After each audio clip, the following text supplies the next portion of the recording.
tell, then you see the road. I'm out to my soul into the sides whenever the smoke clear out of my face and my picture perfect. Do it. All of that green together, the truth, yeah. Tell you the Hello and welcome back to Cypherfics, guys. We are happy to have you back with us again in the part 2 of What If Danny Phantom Meets the Proud Family. Also make sure to like, share, subscribe and also press the bell icon so that you never miss a great update. Also, make sure to check out the wonderful author Pokemon Fan 1991 on fanfiction.net. Well, with that said, now let's straight dive into the story. A few months had passed after Vlad was taken and returned from the Nilox. Mayor Amity Park created a special dome-like building that is said to protect the people of Amity Park from them. Danny decided to investigate this dome that Vlad made, but he couldn't find anything wrong with it. Even with Sam and Tucker trying to help him find out what Vlad was up to, but they found nothing about the dome or Vlad's plans with it. As Danny was trying to figure out what Vlad is up to, he continued writing letters to Penny every time he had the chance. The letters came back and forth. This pushed Danny to want to see Penny on spring break. However, his mom told him that his grade would be high to go to Wisville. Danny had Sam and Tucker help him with his studies as they did with the purple-back gorilla paper. Danny did a lot better than he did last year and could bring his grade up, which made Mr. Lancer proud of him for doing better. As Danny Phantom, he did help out his new friends he made during the summer, like Ben and Kim when he wasn't busy with school or battling ghosts. Danny helps out Kim when Draken and Skulker teamed up to get rid of the teen heroes. Later Ben and his team fought some Forever Knights who thought that the ghost of Amity Park were aliens. Danny also helps Ben face an old enemy who was a previous transformation of Ben called Ghost Freak. Danny was excited about going into space and to an alien planet. He and Ben help Vilgax save his planet by trapping Ghost Freak in the Fenton thermos. During the Christmas season, Danny saves his money to buy a heart-shaped locket for Penny even though Danny wasn't much of a Christmas person because of his parent fighting over if Santa is really or not.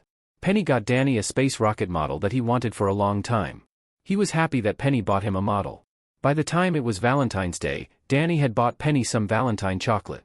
She got the chocolate at Suga Mama's house. It also had Valentine's card that said Happy Valentine's Day, my sweetheart Penny Proud, from Danny Phantom. This made Penny's heart skip a beat. The card was nice and sweet like Danny was. It also said that Danny was coming to visit on her spring break. This made her very excited to see Danny once again. Suga Mama knew Danny was the right guy for Penny if he would come from Amity Park to Wisvilla to see her grandbaby. A few weeks passed, and Danny's letter said that he would meet her at the bus station. She told her parents that she would be hanging out with her girls, and both of them told them to have fun before Oscar said this. Have fun with your friends, baby girl, and I have been really proud of you for rejecting those boys lately, Oscar said proudly. After going to Amity Park, Oscar had seen Penny not asking him about dating any guy or politely rejecting guys asking her on a date. This was a dream come true for Oscar. She also stops talking about Danny Phantom. On the other hand, Trudy found it weird that her daughter hasn't been asking about going on dates or having a boyfriend. She knows something was up with Penny, but she couldn't put her finger on it. Okay, sweetheart, you have a good day, Trudy said. Alright, Mom, bye. Penny left the house. Suga Mama was waiting for her in her car. As Penny got in, they both went to the bus station to meet Danny. Danny was on the bus who wouldn't wait to see Penny again after so many months of waiting. Danny made sure that none of his ghostly enemies would come over and ruin this date that he'd been waiting for. The bus stopped at the bus station, where Danny see his perfect match Penny and smiled. Penny ran up to him and hugged him. Hey Danny, Penny said happily. Hey Penny, long time no see, Danny said. It's good to see you again, Danny, Suga Mama greeted the boy. It's nice to see you too, Suga Mama, Danny said. So Danny, what do you want to do? Penny asked. Well, I did get these baseball tickets, and they're this movie I wanted to see if you up to it, Danny told her. That seems fun. Let's do it. Penny said happily. Meanwhile, in Amity Park. With Danny gone for the day, Sam was worried that Danny had made a mistake of going to see his girlfriend. But this wasn't jealously, but out of worry for what his villain would do with him gone. Tucker was okay with Danny leaving because he knew his best friend made sure that Amity Park wasn't attacked when he was gone. A few hours have passed when Danny has left, and there wasn't any ghost attack. Sam was surprised that Danny was making sure that none of his ghostly enemies came. I am impressed that Danny worked this hard to keep Amity Park safe when he is away, Sam said, knowing that this would have blown up in Danny's face, but it didn't. Danny wanted this date for a long time, and he made sure that nothing is going to stop him from going on that date with Penny, Tucker said. The Fenton assault vehicle rushed past Sam and Tucker. I wonder where Mr. and Mrs. Fenton are going. Sam wondered where they were going. From how Danny's dad was driving, it has to be something about ghosts, Tucker said. We have to see what is going on, Tucker. It could be a ghost attack, Sam said. Do we have to? I was going to video chat with Velma today and play video games for the rest of the day. Come on, she pulled him by the collar, and they went on their scooters to catch up with VR. However, they were heading out of the town's border, which made Tucker and Sam wondering where they were going. In Wisville, Danny and Penny were enjoying their date. They went to the baseball game. Both of them saw that the home team won by 8-6. They then went to the park for a walk. They were holding hands during this. Tay blushed while they were doing this. Finally, they made it to the mall where the movie theater was at. I can't wait to see this movie. It's supposed to have more action than the last one we saw, Penny said. I heard that the new villain is going to be. Before Danny could finish, he heard two familiar voices. Citizens of Wisville Mall, the Fentons are here to stop that ghost that been haunting Mall all over America. Jack said on a bullhorn. Oh no, not my parents, Danny groaned. Danny's parents did see him and his girlfriend but didn't decide to say hi because they didn't want to embarrass their son. That's weird. Danny said. What do you mean? Penny asked. Normally, they would have come over and embarrassed me, but this is even weird for them, Danny explains. Also, my mom wanted to meet you so badly. I would have been fine meeting your family, Danny, Penny told him. You would? Danny asked. With the type of family I have, I think I can deal with yours, Penny said. Danny and Penny went in the direction of where Danny's parents went. Outside of the mall, two ghosts were fighting at the front of the mall. One of the ghosts was a humanoid muscular with 4 arms and its whole green body. It had green eyes and short black hair. It had 2 giant battle axes in each arm. While the ghost it was facing was a 12-year-old looking female ghost with silver white hair with a ponytail and green eyes. She wore a black jumpsuit with a white D symbol on it. This was dannyphantom. Come back to Vlad, big sister, so that I can be complete, the muscular axe yelled. I'm not going back to him, Henry, she said and fired a ghost blast at him. Henry shielded himself with his 2 giant battle axes while he counterattacks with said axes by crossing his axes into an X and fire a green the 10th energy wave. Danny created a shield to defend herself and the local surrounding. I will not go back to the cheesehead, Danny said. You will come back to him, Danielle, as Henry tried to slash his sister with his glowing battle axes. Danny created a green ghost shield to block each of his slashes. Stop right there, you ghostly fiends, Jack called out. Danny was surprised to see Jack while Henry just growled at him. Jack and Maddie grabbed their weapons and fired at the ghost girl and the muscular ghost. Both of them created a shield to block their shots. However, Danny was having more trouble than Henry was having of keep the shield up. Danny's shield breaks, and Henry punched her in the gut. This made her transform back into Danny Fenton. This startled Jack and Maddie while staring at the girl who turns from a ghost to a human. What the Jack said while Henry was able to punch him in the stomach. Jack! Maddie cried out. Jack slowly got back up while holding his stomach. He looked at the muscular ghost, who had a hating look in his eyes. Henry grabbed him from the collar with his 2 upper arms and looked at him with true hate in his eyes. His eyes changed from bright green to red. You took everything away from my father. You took away a person that he loved. You took away him having a family, you fat man, he yelled at him. I don't know what you're talking about, ghost, because I don't even know your father or you for that matter, he mentions. Of course, you wouldn't know because you're so stupid for not realizing it, Henry said. It's your best friend that you did these awful things to. Jack scratches his head for a moment until he realizes he meant Vlad. What do you mean, Vladdy? You're this dense. He hates you with all his heart and soul for stealing Maddie away from him. Henry said. I don't believe you, ghost. Jack snapped. Henry used his ghost power to show him. He showed him Vlad pining of Maddie's affection. Vladdy has feelings for Maddie? I didn't know? Why didn't he told me? I would have stepped down and given Vladdy a chance, Jack said to the 4-armed ghost. You would have done that if my father asked, surprising Henry of his answer. Yes, he's my best friend, and if he would have to ask, then I would have given him the shoot with Maddie, but since he didn't, I took that chance and got with Maddie, Jack explained. He didn't get a chance because you gave him ectoacne, Henry said. I tried to apologize to him many times, but he wouldn't talk to me after all those years, Jack said, feeling bad that he caused Vlad all that time he has lost. After absorbing the negative emotions from Jack, he learns that Jack was truly sorry about what happened to his father. The 4-armed ghost thought differently about his father and what he said about Jack. I don't know what to think of you, Jack Fenton, but we'll meet again, as Henry flew next to the unconscious Danny and disappeared not before giving Jack some images in his mind of Vlad being plasmius. Vladdy is the Wisconsin ghost? Jack said in shock. Vlad is a ghost? Maddie came up to him. Yeah, that four-armed ghost shows me, Vlad, transforming into that ghost in my mind somehow, but I don't know if I can believe him. But with that girl turning into a ghost into a human, I might have a different opinion about that, Jack said. Jack, that girl could have shape-shifting abilities, but I do think she was a human when that ghost knocked her out. We need to do more research on ghosts, Maddie said. Yeah, I guess ghost is different from what we thought they were sweet cakes, Jack said. Mom, Dad, are you alright? Also, what are you doing here? Danny asked his parents. We're alright, Danny. Your father and I were hired to hunt this ghost that has been ruining malls around. And this one was that seemed to be next. Danny's mom explained why they were here. We were able to stop the ghosts from coming and ruining this mall. It's great that we did because it would have ruined your date, son, Jack said. Thank you for doing that, and my girlfriend wanted to meet you guys, Danny said. Hi, I'm Penny Proud, and it's so nice to meet you, Penny said. I'm Jack Fenton, and I like ghost hunting and fudge. Jack said proudly. And I'm Maddie Fenton. It's so nice to meet you after seeing my little boy just writing so many letters to you, Maddie said while shaking the young girl's hand. His passion of writing those letters to you is like me for my passion for hunting ghosts. Jack said excitedly. Danny facebombed at his father, embarrassing him in front of Penny. However, Penny wrapped her arms around his with a big smile on her face. Thank you for thinking about me, baby, she said and kissed on the cheek. Anything for you, Penny, he had a big smile on his face. Look there, Jack. She is already giving Danny a pet name just like you do, Maddie cooing at the cute moment with her son and his girlfriend. That shows that she is a keeper. Anyway, Danny, we have a job to do of stopping these ghosts from causing trouble.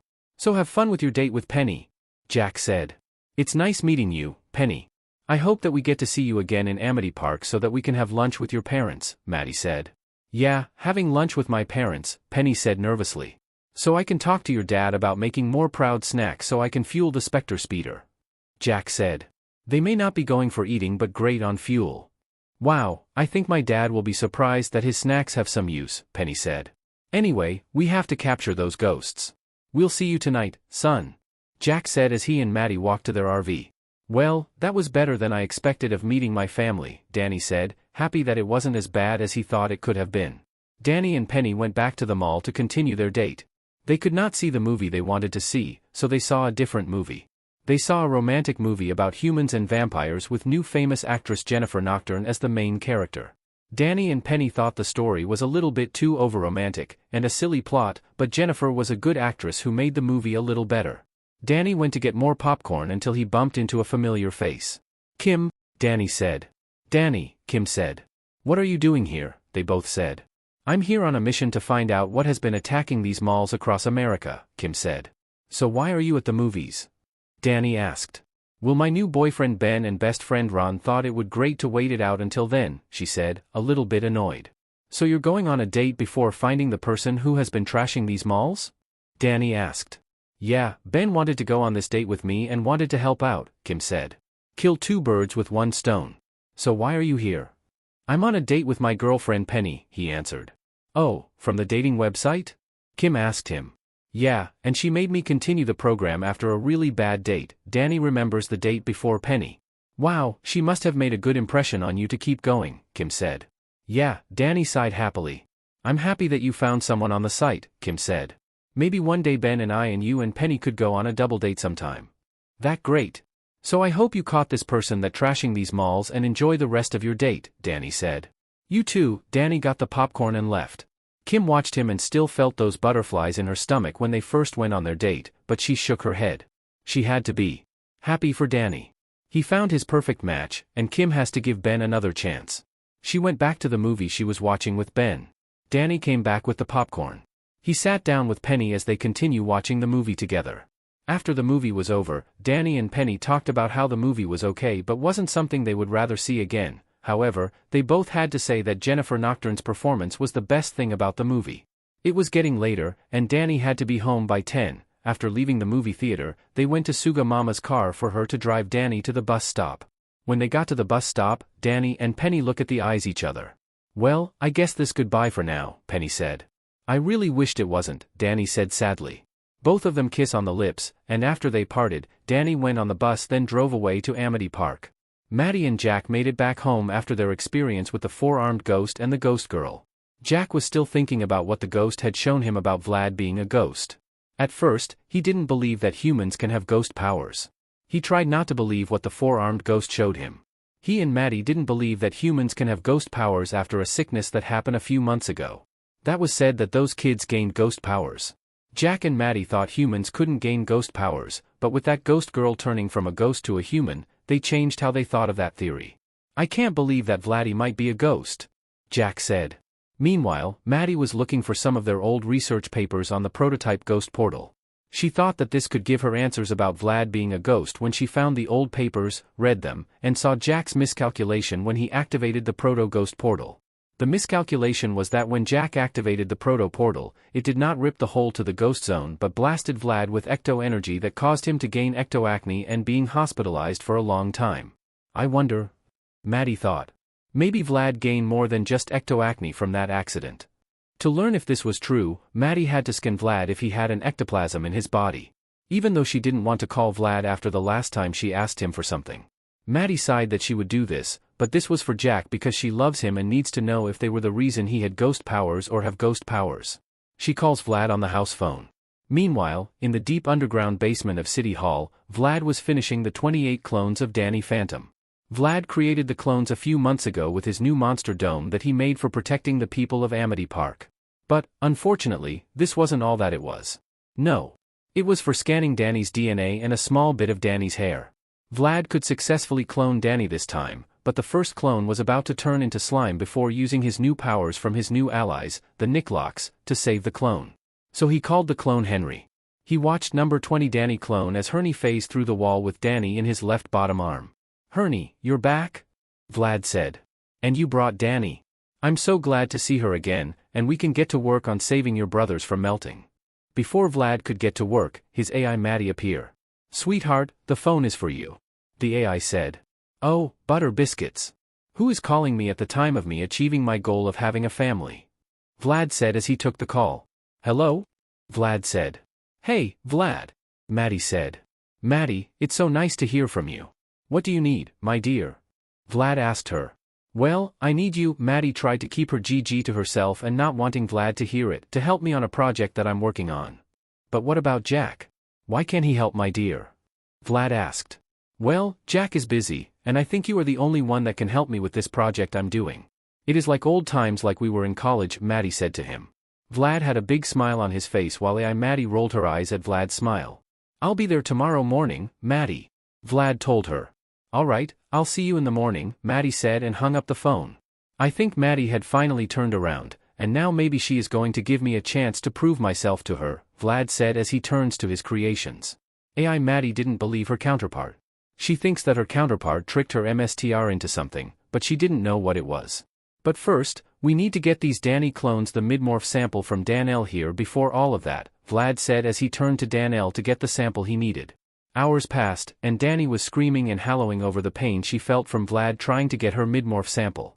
He also stabilized her DNA so that the midmorph sample won't kill all the Danny clones that he worked so hard on. Danny was in so much pain as she yelled and cried out for Danny to save her. Henry was sad that his big sister had to go through this, but they had to do this so he and his brothers can survive. Vlad finished the process and injected the midmorph sample into Henry and all his brothers. Henry then morphed and changed into a perfect clone of dannyphantom. He lost his 4 arms and looked normal for the first time in his life. "Father, it worked. I'm normal," the clone cheered. Vlad went over to his son and hugged him tightly. He was so happy that it worked, and now he would have many sons to love. Then, all he has to do is to get Maddie as his wife, and then everything would be perfect. "I'll get you a mom as soon as I can," he said in a good-natured way. Henry didn't want Vlad to try to steal Maddie away from Jack after reading his emotions and how Jack thought Vlad is like a brother to him. But he didn't say anything. The next day, Danny went out to go on a date with his girlfriend. That's not until he runs into Vlad Masters. "What are you doing here, Vlad?" Danny asked his archenemy.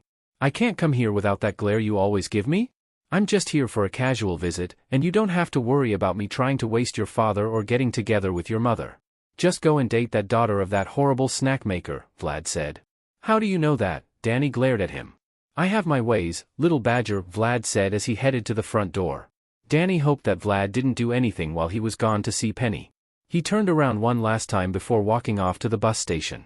Vlad was let in by Maddie, who had a fake smile on her face. She was not happy that she had to deal with Vlad again. But she had to because she needs to know if he was really a ghost. "Hello, Vlad. It's nice to see you again," she said in a fake tone. "It is wonderful that you invited me here again to help with a project that Jack can't help you with," Vlad said. "Yes, I need all the help that I'm going to need for this new invention that I'm going to create," Maddie said. "And what is this new invention going to, my dear?" Vlad asked. "I have created a new ectoskeleton with the compatible Fenton ghost peeler," Maddie explained. "We solved the energy draining problem." "How did you solve it?" Vlad asked. "We found a power source strong enough that won't drain the person who uses it as a battery. We don't know where it came from, but it will help the person use the suit at 100% power without ending their lives." "That is amazing." "Maddie. If we know where it came from, then we could use it to power anything," Vlad exclaimed. "Yes, if we found where this power source came from, then the energy could be used to power an entire city for thousands of years," Maddie said. "So let's hook the energy source to the ectoskeleton and get to work on it, my dear," Vlad said. Maddie and Vlad got to work on installing the new energy source to the suit while a small mini camera on top of the wall scanned Vlad. Jack was in the basement waiting for the results as he saw the new Fenton ghost scanner screen telling him that Vlad had ectoplasm in his body. Jack felt sad that his best friend was a ghost. With Penny and Danny. Danny and Penny finished their game at the bowling alley, and she was taking him to the bus stop to go home. "That was so much fun," Penny said. "Yeah. Because when I'm with you, everything is fun," Danny said. "Ah, Danny, you're so sweet. Anyway, I want to ask you something important," Penny said that made Danny tilt his head. "What is it?" Danny asked. "I want to give you my cell phone number. But you can still send letters to me if you want," Penny told him. "What about your dad? Wouldn't he find out that you've been talking to me?" Danny asked his girlfriend. "I told Daddy that I wasn't interested in dating, and he got off my back." "I know that's lying, but I really like you, Danny, and I want to continue the thing we have now," Penny said. "I really like you too, Penny, and I want to keep on seeing you," Danny answered and kissed her on top of her forehead. Penny blushed and gave Danny a pen and paper from her purse. He then wrote his phone number down and gave it to Penny. Penny had a big grin on her face and gave Danny a big kiss on the lips. Danny had a love-struck grin on his face after she was finished. He felt like flying. "Penny, I'm so glad I choose you for my perfect match and being my girlfriend," Danny said to her. "I'm glad you are my perfect match and a great boyfriend," Penny said. As the bus came, Danny and Penny looked at each other one last time before Danny got on the bus. "Bye boo," Penny said. "Bye, baby," Danny said. The bus doors closed, and Danny made it to his seat with a smile on his face of what Penny had called him. "She called me her boo," Danny said happily. Penny sighed happily that Danny called her baby. Vlad and Maddie were finished with the ectoskeleton. Next, they installed the power source to the ectoskeleton. Maddie then pressed a button on the ectoskeleton, and it transformed into a small gray crescent blaster. The difference from the Fenton ghost peeler was that it didn't have the laser on its front. Instead, it had the power source in a small glass on top. The power source was multiple beams of light swirling around the glass. The colors were red, blue, yellow, pink, and white. "This is amazing, Maddie. I think this energy could last for a really long time," Vlad said. "Yes, it is amazing, Vlad, but I think I can study it on my own. Thanks for helping me with the new ecto-skeleton." Maddie said. "It's no problem, my dear," Vlad said gentlemanly. "Do you want to go out for dinner since we're done with this project?" I'm sorry, Vlad, but I have to take a rain check on that," Maddie said. "Why is that, Maddie?" Vlad asked. "I'm just not hungry right now," Maddie slightly lied. "If you're not hungry, then I'll just take my leave and see you later, my dear," Vlad said to her as he began to head to the door.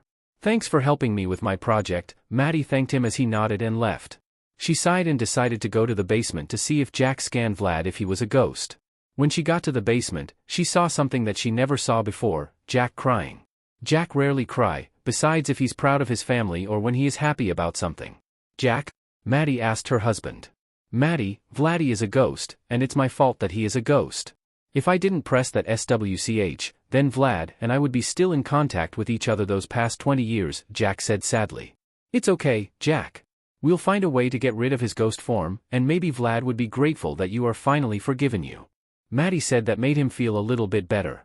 Outside where Vlad was now walking away from Fenton's home, Vlad thought to himself that he could not only steal Maddie away from Jack but get the power source that they have discovered. Vlad then walked past a happy Danny who completely ignored the cheese head. Instead, he growled at the happy ghost boy. He hated that he had someone who cares for him, and he didn't. Then an idea came to him. If he can ruin Danny's relationship with Penny, then he will have the last laugh. Vlad then thought up a plan to make Danny miserable. 3 months later, Vlad went to his villa to hold a competition of the unique snack in the world contest. Oscar heard about this when he was washing his car when the flyer hit on his face. After that, Oscar can make his big break. Not only can he show his snacks to a famous billionaire like Vlad Mstr, but he also promotes his snack business even more. He grabbed his pork nut, the newest proud snack he was making at the time, and drove to the mall to sign up. He signed up for the contest, and he won the contest. Oscar was so happy that he won the contest that he didn't care that no one tasted his snacks. The prize was a free trip to Amity Park and free passes to places like the zoo, movies, planetarium, and other locations. After Oscar won the contest, he drove back home to tell his family the good news. "True Uddy," Oscar called out to his wife. "What is it, Oscar?" his wife asked. "I won a free trip to Amity Park and free passes to all the fun places, all because of entering that snack contest." Oscar was holding the winning ticket. "What kind of contest could you win?" Suga Mama said in her usual way. Her son glared at that. "I'll have you know that the contest is for the most unique snack in the world. And I won by a landslide, and it was done by the mayor himself, Vlad Mstr, Oscar said. Trudy raised a brow as she looked at the ticket. "He must have been blind of choosing your fossil fuel tasting of snacks," Suga Mama muttered loud enough for Oscar to hear. "Now listen here, Mama, I'm not going to let insult me winning something that will put me and my snacks on the map." Trudy rolled her eyes before leaving them alone. She then went to find Penny and tell her the news. Penny was listening to some music before she heard a knock on her door. "Come in," she said. "Penny, your dad won tickets to go to Amity Park," her mom said to her. "What contest that daddy won that gave him tickets to Amity Park?" Penny asked her mom. "It was a unique snack contest for some strange reason? But you did say you wanted to go to Amity Park again, didn't you, Penny?" Trudy asked. "Yes, Mama," she said fondly, remembering her first date with Danny. She can't tell her parents about that since she hadn't dated at all the last time they were there, as far as they know. Still, she gets to go and see her boyfriend again. "I can't believe that we are going to Amity Park so I can get to see my baby, Danny, again," Penny thought, eager to call and let her man know about this. After her mother left, Penny called Danny on her cell phone. After their spring break dates, they exchange phone numbers so that they can hear each other's voices. "Hey, boo," Penny said to her man. "Hey baby, what up?" Danny said. "Guess what? I'm coming to Amity Park to see you, baby boo," she said excitedly. "Really?" Danny said in excitement. "Really," Penny said, happy. Since spring break, she hasn't seen him in person for a long time, and she is really looking forward to seeing her boo again. Danny was also looking forward to seeing Penny too. Vlad, who was in the sky, watched Penny and laughed that he would ruin Danny's love life. Danny was excited that Penny was coming to Amity Park for a week with her family. He did, though it was weird that her dad won a snack contest when he wasn't great at making snacks. As Danny heads out to meet his girlfriend, he saw his dad with his head slumped down. So Danny went to see what's wrong with him. "Hey, Dad, what's the matter?" Danny asked. "Oh, just thinking about my friendship with Vlad," Jack said sadly. "What do you mean, Dad?" Danny asked him. "I learned something about Vladdy that I didn't know before, and now I have to think about our friendship. I think it's time for me to think of ending my friendship with Vladdy, Danny," Jack sadly said. What Jack said surprised Danny. Did he found out that Vlad was a ghost? If he did, then how did his dad, who wasn't the sharpest tool in the shed, figure out Vlad's secret? "What did you find out about Vlad, Dad?" Danny wonders what he learns about their mayor. "Well, I learned that the accident that happens to Vladdy given his ghost powers," Jack whispered to Danny.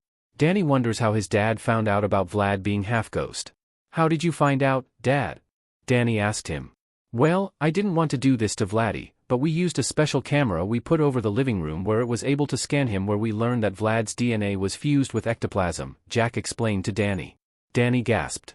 He wonders if the camera scanned him, and now his dad knows that he is a ghost. "Is the camera still up, Dad?" Danny nervously asked. "We took it down after we learned about Vlad being a ghost or a human with ghost powers," Jack said. "Anyway, Danny, are you going out with your girlfriend?" "Yeah, she is coming to town with her family because her dad won a contest at Amity Park," Danny told him. "Have a good time with your date, son," Jack told his son as Danny went out the door. Danny was still worried about his parents knowing Vlad's secret and them doing something rash, but he had to worry about that later because he didn't want to be late for his date with Penny. Hotel. The proud family drove to the hotel that they would be staying for their trip. It came free when Oscar won the contest. The hotel had bellhops moving back and forth carrying bags and suitcases. There was an open buffet for breakfast, lunch, and dinner. You see, Trudy. Because I won that contest, we get a nice 5-star hotel. Oscar told her with pride. Well, I got to admit this place is really fancy. Trudy was impressed by the hotel. I still think that this is fishy that Oscar can win a contest about snacks, Suga Mama said. That made Oscar frowned. Suga Mama, there was nothing fishy about that contest, Oscar said, and before he and Suga Mama could have another argument, Vlad came up to the family. Hello there, you must be the winner of my contest. I'm Vlad Masters. It's nice to meet you, Vlad warmly greeted the Proud family. You're Vlad Mstr, the owner of Vlad Co. Oscar exclaimed. That is correct, Mr. Proud. I'm Vlad Masters, the owner of Vlad Co. and the mayor of this town. Vlad introduces himself. I'm glad I won your contest to put Proud Snacks on the map. Oscar said. I'm glad that you won my contest to Mr. Proud. I want to give you and your family free passes to places like the movies, bowling, and any other places like that. Vlad gave the pass cards to the Prouds. Nothing is better than the word free. Oscar said happily. So, Daddy, can I go to them all by myself? Penny asked her father. Why do you want to go by yourself? Are you going to see that boy in this again behind my back? Oscar asked. No, Daddy, I want to see the town by myself, and I'm responsible enough to be on my own. Please, Daddy, I want to see the town on my own, Penny pleaded with her father. Oh, all right, you can go. But no boy and no Donnie Lenton, Oscar told her. Thank you, Daddy, Penny said. And remember, no boys, he said. All right, Daddy, Penny left after kissing her dad on the cheek. See that, Trudy, Penny is finally listening to me about staying away from the boys. Oscar was proud of his daughter. I'm happy that you can trust Penny of going by herself, Trudy said. Anyway, I think we should use the free pass to take BB and Cece to the zoo. Yeah, this sounds fun, baby. So let go, Oscar said as he, his wife, and Suga Mama headed to the zoo. Park. Penny made it where she was supposed to meet Danny, and she saw her boyfriend waiting for her. She rushed over to her boyfriend and gave him a big hug. Hey, baby, Danny greeted his girlfriend. Hey, boo, Penny greeted her boyfriend as they kissed on the lips. So what do you want to do, baby? Danny asked her. I got free passes to many different locations like bowling, the movies, and other places like that, Penny explained.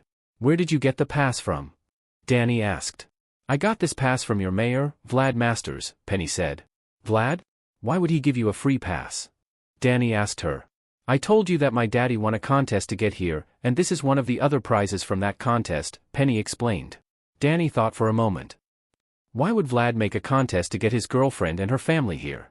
Is this one of his petty schemes to break Penny and me up? Penny saw Danny in deep thought and tap him on the shoulder. Boo, what you're thinking, she asked. It's nothing really important, baby. Let us just enjoy our date and have fun. Danny said as he took Penny's hand to start their date. Danny was still worried about Vlad, but he can't let this ruin his date with Penny. Danny and Penny's first place they went to was the bowling alley.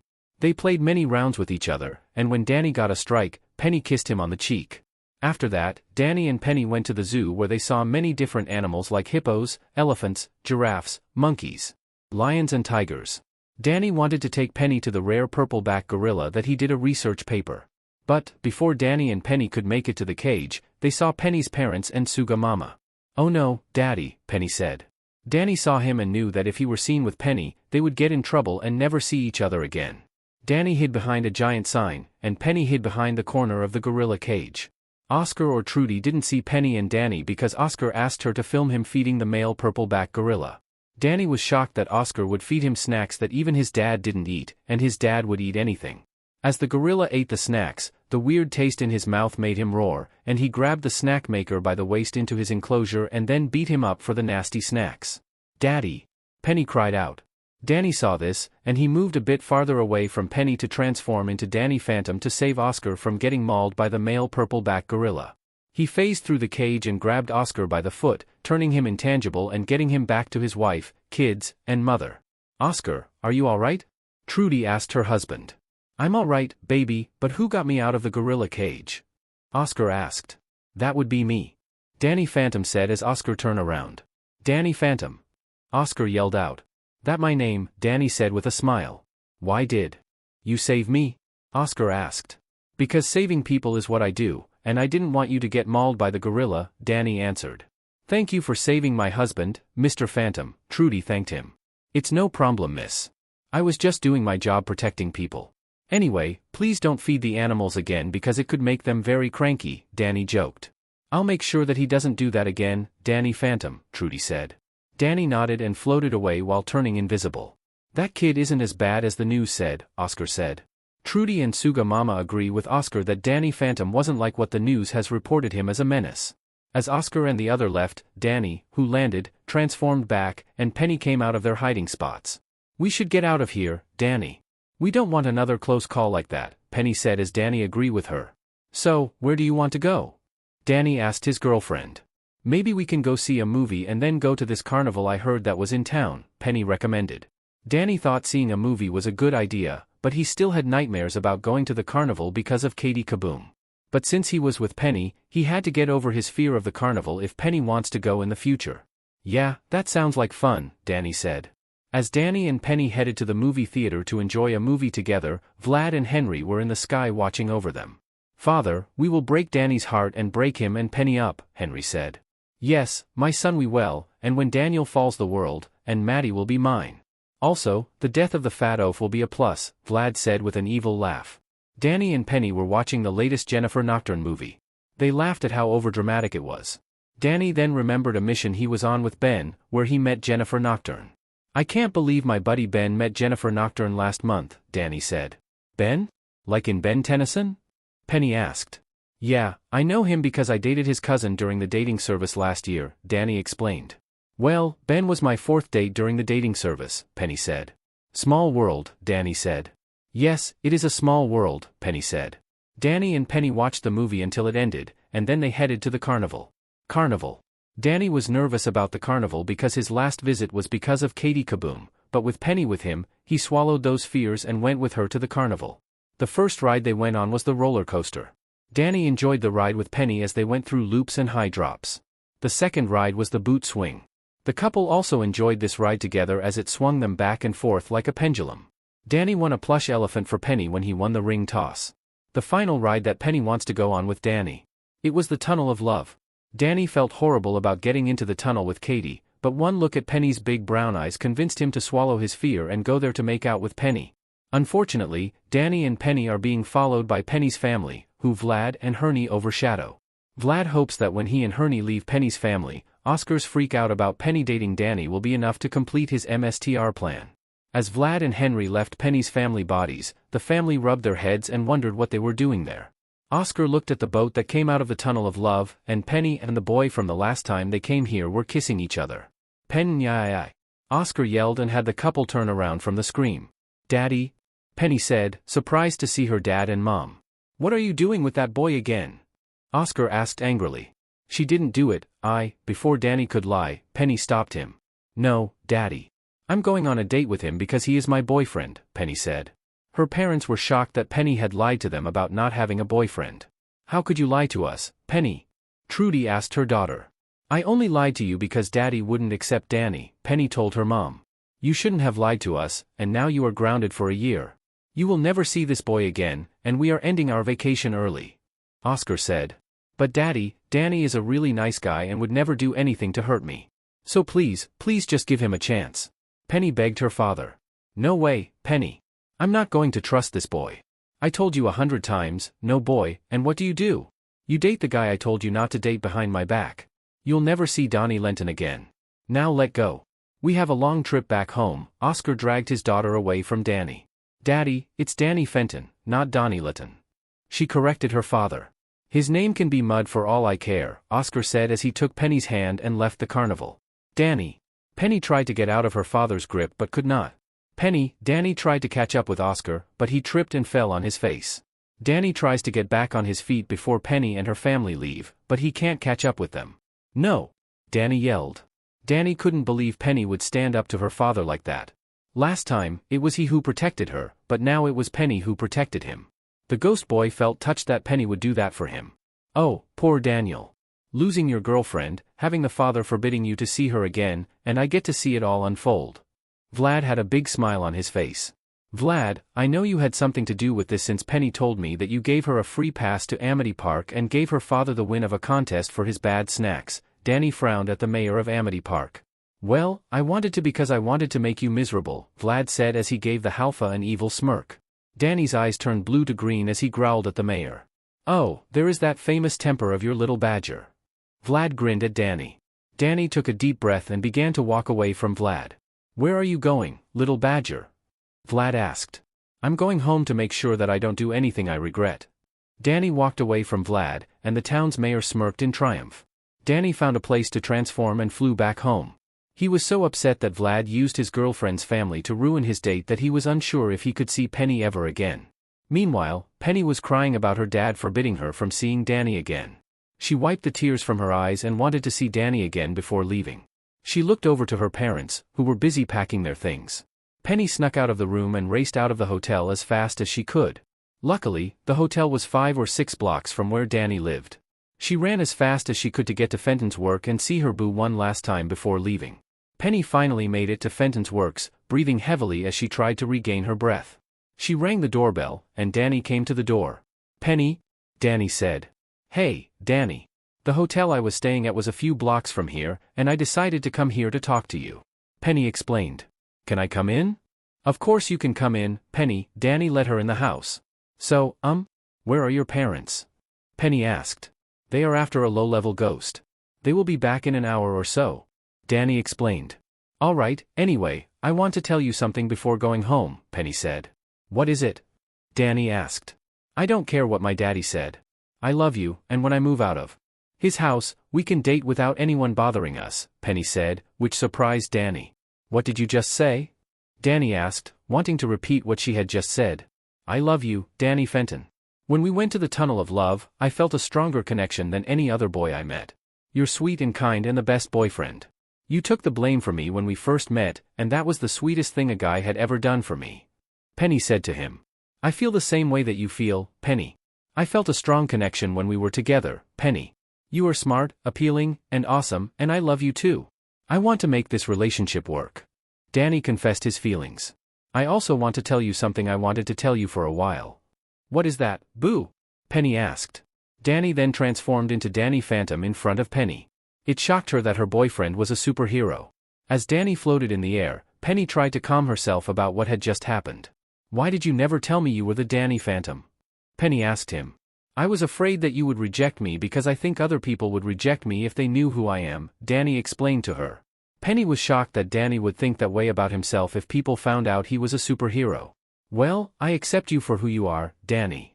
Danny is surprised that Penny easily accepts this and wonders why she accepted him for who he is.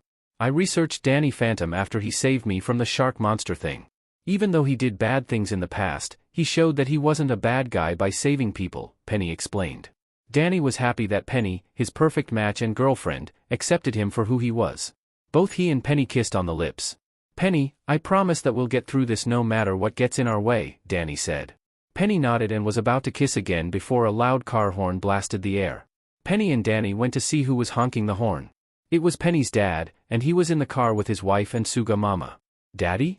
Who did you find me?" Penny asked. "The mayor told us where you might have been," Oscar said. "Now get in the car because we are going home." Penny looked at Danny one last time before kissing him on the cheek and walking to the car. Danny waved goodbye to her as the car left. Gotham. Barbara Gordon was finishing her Batgirl duties, and she was heading home. It was a hard day for her as Batgirl because she faced several gang members all evening with Batman. As she was heading home, she saw a shadow looming over her. It looked familiar to her until it landed in the shadow. Then, it was dannyphantom who revealed himself to her. "Danny?" Barbara asked. "What are you doing here in Gotham?" Danny didn't say a word to the bat-themed superhero. The only thing he did was fired a ghost ray at her, which dodged. "What's the matter with you, Danny?"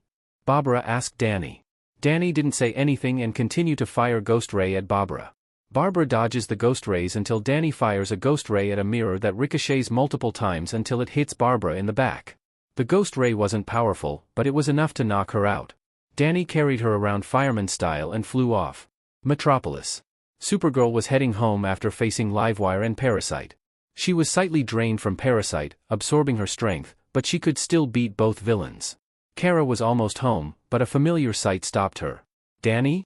Kara said, surprised to see him. Danny didn't say anything and fired a green beam at her. Normally she wouldn't be fazed by this, but kryptonite weakened Kara when she fought the villains. So as Kara slowly rose back on her feet, Supergirl looked at Danny's cold stare at her. Kara may have gone on one date with him, but she knew this couldn't be the Danny she talked about to her cousin Clark about endless. As she slowly got up, Danny took a deep breath and used his ghostly wail.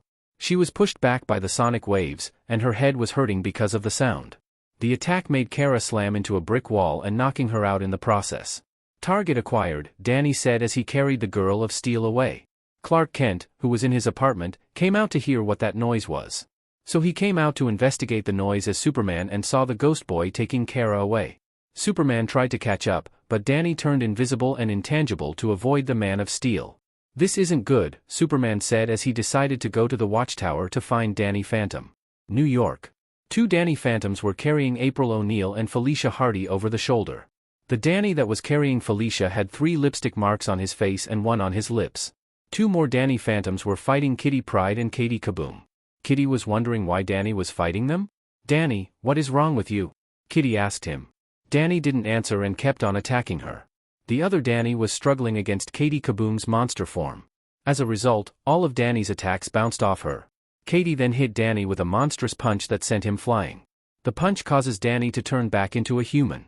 Katie remembered Danny's words to her at the carnival about how he should destroy her by her justification.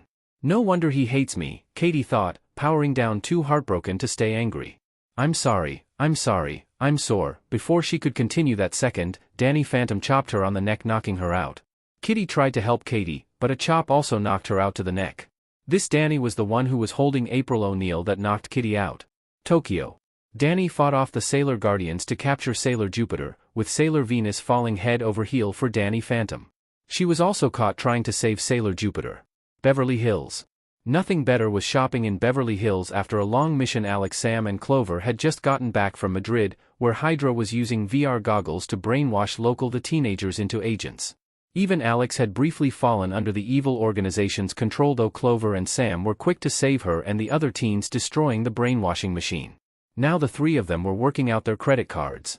"One of these days, Jerry's going to send us to Paris for a mission," Clover said quietly while looking over some designer boots in the window of a store. "Most problems in Paris are because of the supervillain Hawkmoth." Clover, Sam reminded, "by the time we'd get there, Ladybug and Chat Noir would have handled it." "I know, but still," Clover whined, "think of all the French hotties." Alex pouted, not really wanting to think about dating right now, not after Danny didn't pick her from the dating service. It's not like he had promised to pick her or anything, but she had thought they really connected. She supposed it wasn't meant to be. At least she got to see Danny Phantom, Amity Park superhero, fly around a few times, though something about him looked familiar. Almost like Danny. Maybe he was Danny's distant ancestor or something. She supposed she could just ask him. Wait, what? Alex looked again to make sure she didn't see things. Across the street was Danny Phantom, who was just there watching her. "Whoa, who's the hottie?" Clover asked with hearts in her eyes. "Clover, Danny Phantom was first sighted in the Roman Colosseum," Sam pointed out. "He's too old for you." "Love doesn't care about age, Sammy." Alex wondered what Danny Phantom was doing here and what was with that blank look in his eyes. Faster then, Alex could see Danny Phantom zipped across the street, grabbing Alex by the neck, holding her up, pinning her against the wall. "Target acquired," he said with a cold, emotionless voice before green light filled Alex's vision. Amity Park. Sam was finishing a protest of saving the trees, and now she was heading to the Nasty Burger to get a salad. Suddenly she saw something that completely shocked her. It was an army of Danny Phantoms. They were carrying a bunch of different girls. Sam decided to follow the multiple of Danny Phantom and see where they were going with the girls. However, she was stopped by Danny, who chopped her neck and knocking her out. Danny took Sam as a prisoner. Jack Fenton was not a stealthy man. He never said he was, but he had to try to be subtle for what Jack had to find out. Actually, getting into City Hall was easily. One of the night staff left a door propped open, so Jack didn't have to break down a door, and to get around the building was easy. Jack knew his way around City Hall from when Mayor Montez would consult him and Maddie about ghost security protocols, and a few times when Jack tried to visit Vlad. Though Vlad was always busy. Now Jack knew why. Or at least he had a theory. Jack ducked against a wall. A janitor walked out of the office. Once the coast was clear, Jack walked into the office, heading towards Vlad's computer. Turning it on, Jack inserted a flash drive, downloading everything on Vlad's hard drive. Once the download was done, Jack took out the hard drive and left as quickly as he could, walking around the block where Maddie was waiting in the Fenton family ghost assault vehicle. When buckled in, Maddie drove off, and they sat in silence until they got home, Jack holding the drive in his hand the whole way. Ready to find out the truth, Maddie asked seriously. No, he wasn't, but Jack Fenton was a scientist. They didn't stop looking for the truth because he may not like the answer, and if there was even the slightest chance of saving his old friend from an evil ghost, he had to go through with it. Let's do this. The next day, Jack and Maddie were so busy with the flash drive they didn't notice their children wondering what they were doing. Dad, what are you doing? Jazz asked her father. Morning, Pumpkin.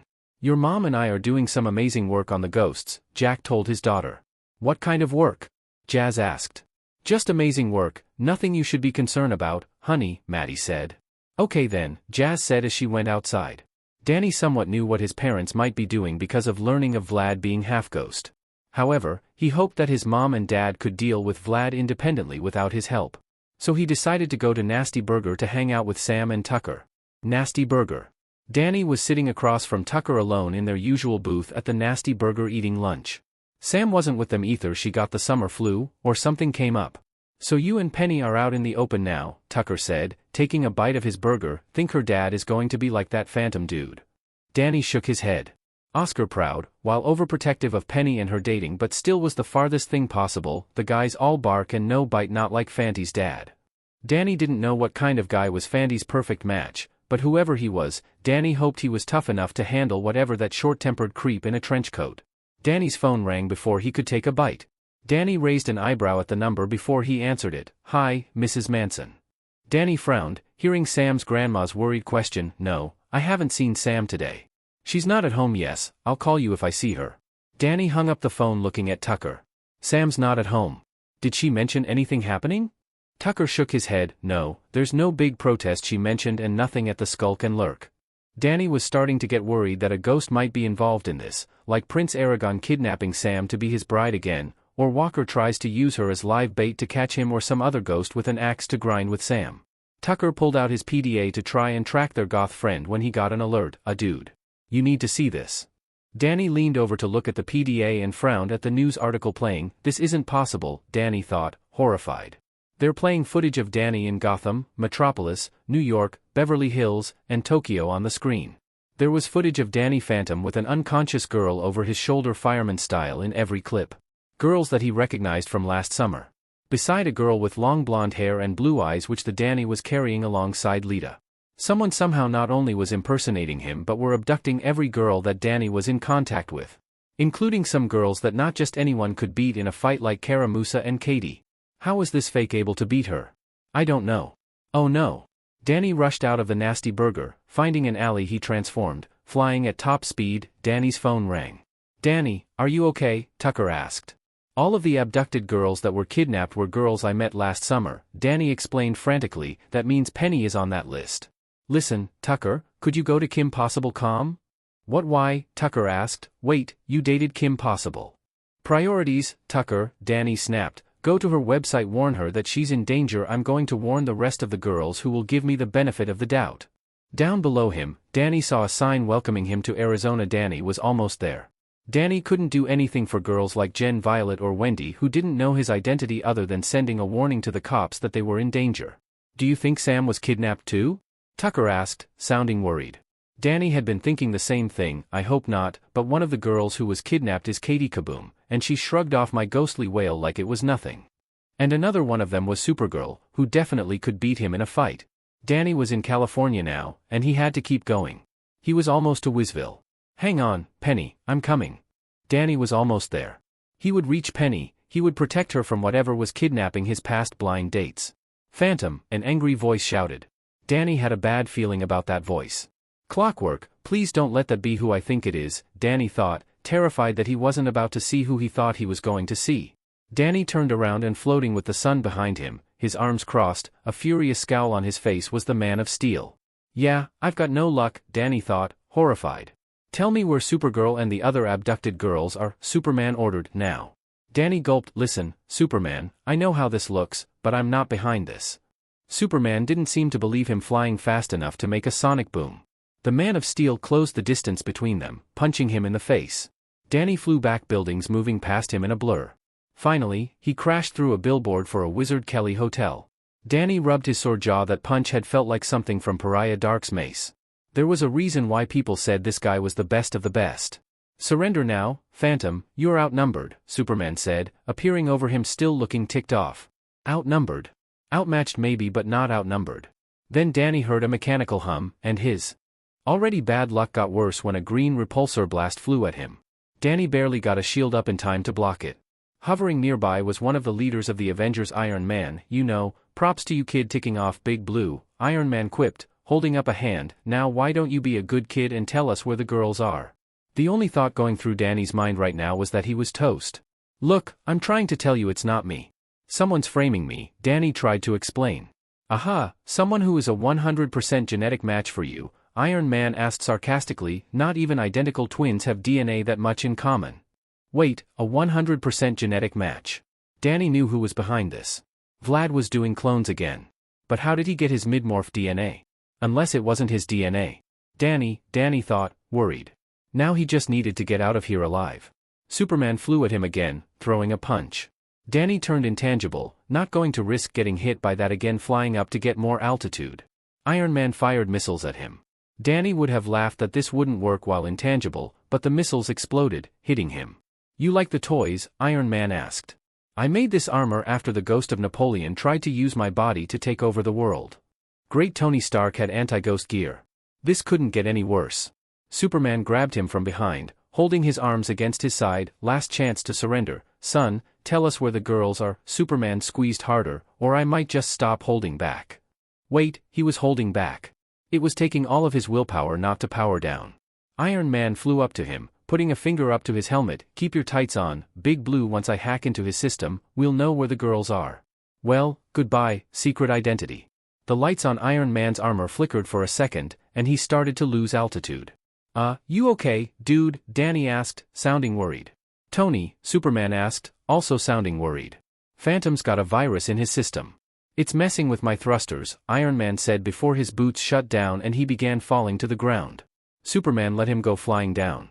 He caught the armored Avenger. Danny took the opportunity to run. Instead, turning invisible and intangible, he flew into a dumpster. He couldn't hide, not as Phantom. Iron Man and Superman would be looking for him. Wait a minute. Danny smiled. They'd be looking for Phantom, not Fenton. Transforming, Danny saw the two superheroes searching the skies for him. Danny legs it to the alley and heads down the street. Danny felt his phone buzz, pulling it out. He got a text from Tucker. You okay, dude? Someone tried to hack into the Fenton phones. Good thing I left a virus for anyone who tried. Danny grinned. Leave it to Tucker to make a virus to keep out Iron Man. Danny quickly replied. Tucker, you rock. Not bothering to see what reply Tucker would send, Danny headed down the street towards his girlfriend's house. He had to save her before Vlad's clone minions got to her. Danny wished he was in better shape when he wasn't using his powers. Instead, he'd been running for 5 minutes following a map on his phone to Penny's address. He really should put more effort into gym class. Okay, something Sam was right about exercise. Danny thought he had to get to Penny before Vlad's clone got to her. How did he even make so many clones while running through town? Danny had seen a TV in the window of an electronics store playing an article about the kidnapped girls. 26 girls had been kidnapped, including Sam and the blonde girl that he didn't know, with Danny as the main subject, and he was the suspect in the disappearance of another one. That meant Vlad had more than 20 clones of him. And Danny got the feeling that they wouldn't be as easy to beat as the original clones were. Finally, Danny made it to Penny Street and was horrified at what he saw.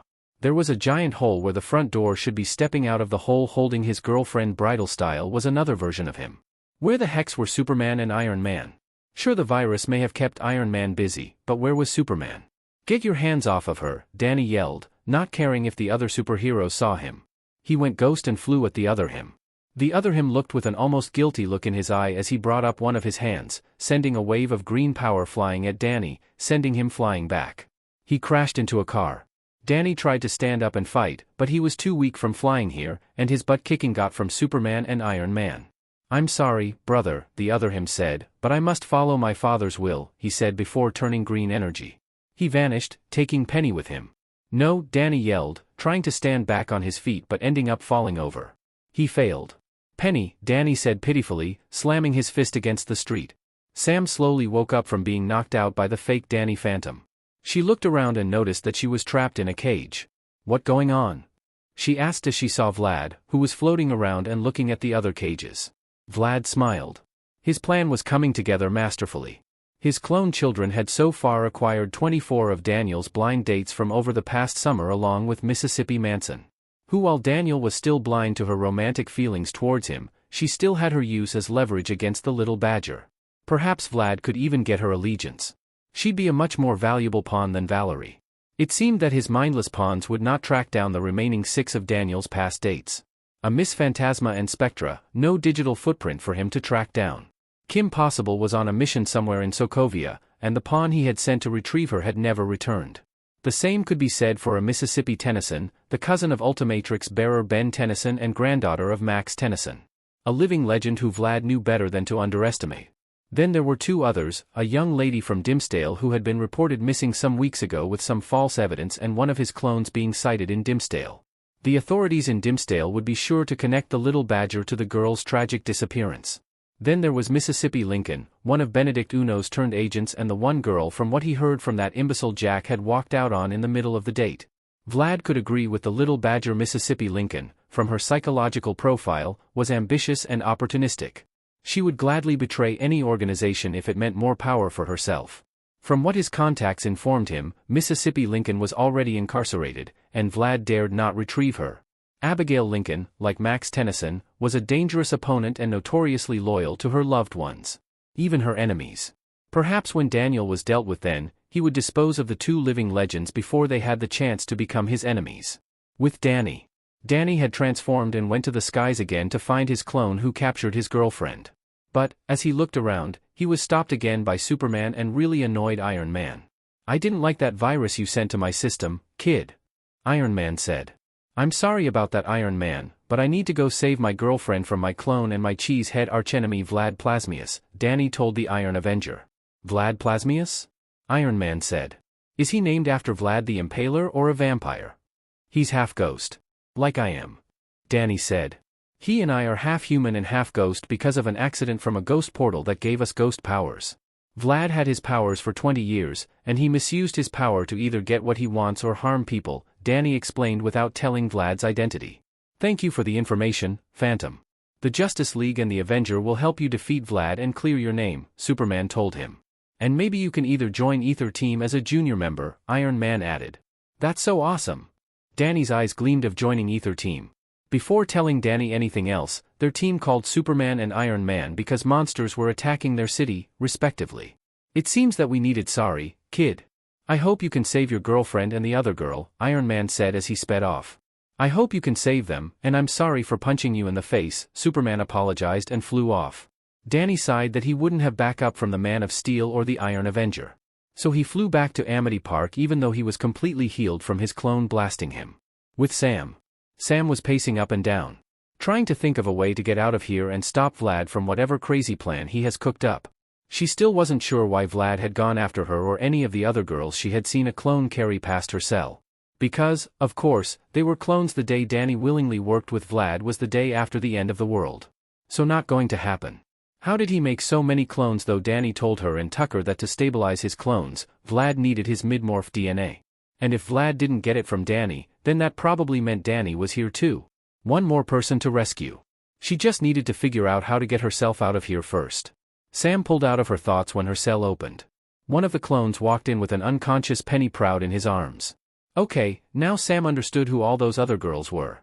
Danny went out with 30 girls in that stupid dating service.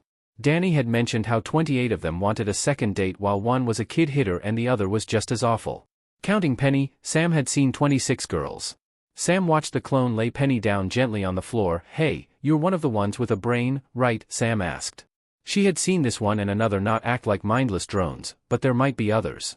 "Yes, I have a brain," the clone answered. "I am unfortunately not mindless like some of my brothers. If you're anything like Danny and Danielle, then you have to know that this is wrong," Sam pleaded. "Please help me get these girls out of here." The clone looked conflicted for a moment before he stood more rigidly. "I must serve my father," he said, monotone sounding like Danny when he was mind-controlled by Freakshow. "Yes, Henry, don't listen to this girl," Vlad said the clone. Henry nodded, standing by Vlad's side, seeing her best friend, even if it was a clone being a puppet. It turned her stomach.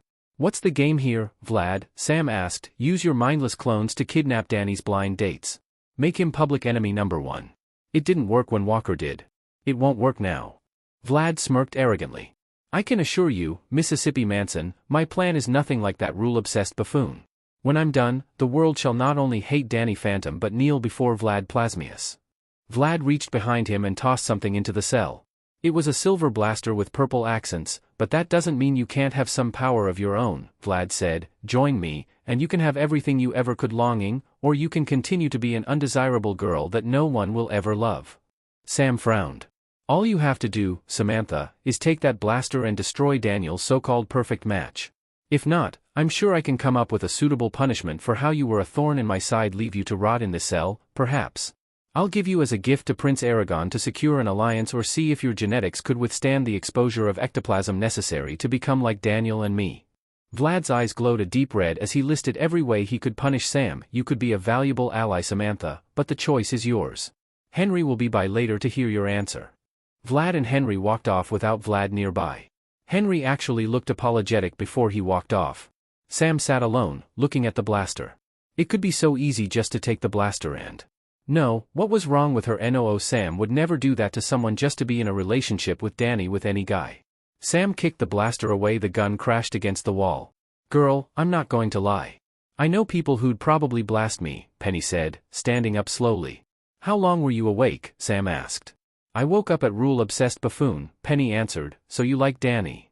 Yeah, but he's with you, and you're pretty and nice and stand up for yourself, Sam listed. He picked you. Yeah, that doesn't mean you're not his best friend, Penny told the gothic ghost hunter. I might be dating him, but you've known him since kindergarten. That's something I'll never have with him, and it's something Danny cares about a lot, Penny said. Penny put her hand. What do you say, Sam? Friends? Sam looked at Penny's hand. Do you really have a friend named Swampy? Not my friend, Penny answered bluntly. We just know the same people. Good, because I'm on Danny and Tucker's side against Swampy. Sam reached out and grabbed Penny's hand. Penny looked at the blaster, preferably without you using that to make me a ghost. Sam looked at the blaster and got an idea. I think I got an idea, Sam said, looking to Penny. How good are you at playing dead? Danny rested to let his healing factor kick in after he talked to Iron Man and Superman. But, unfortunately, the ghost boy hasn't fully recovered from the attack of his clone. But he wasn't going to wait, not when Penny, Sam, and all those other girls were in danger because of Vlad. They had to either be in Vlad's mansion in Colorado or his lab underneath his mansion. Danny was betting on Amity Park so Vlad could gloat like the egomaniac that he was. There was no that egomaniac could resist gloating. Danny flew past the welcome to Amity Park sign. He had to get home, grab as much gear as he could get his hands on, and storm Vlad's mansion. The Fruit Loop went too far this time. He was almost home. Danny stopped midair, horrified at what he saw. There was smoke coming from the OPS center above the center. Danny saw a trio of him clones, 2 of them carrying his unconscious parents. Okay, I'm really starting to get sick of me today, Danny said, flying at the clones, throwing a punch at the one carrying his dad. Before the punch could land, the Danny clone, who wasn't holding one of his parents, caught his punch and tossed him away. Danny stopped flying back before he could crash into another building. Too slow, brother, the clone said cockily with a grin that reminded him more of Ben than it did him.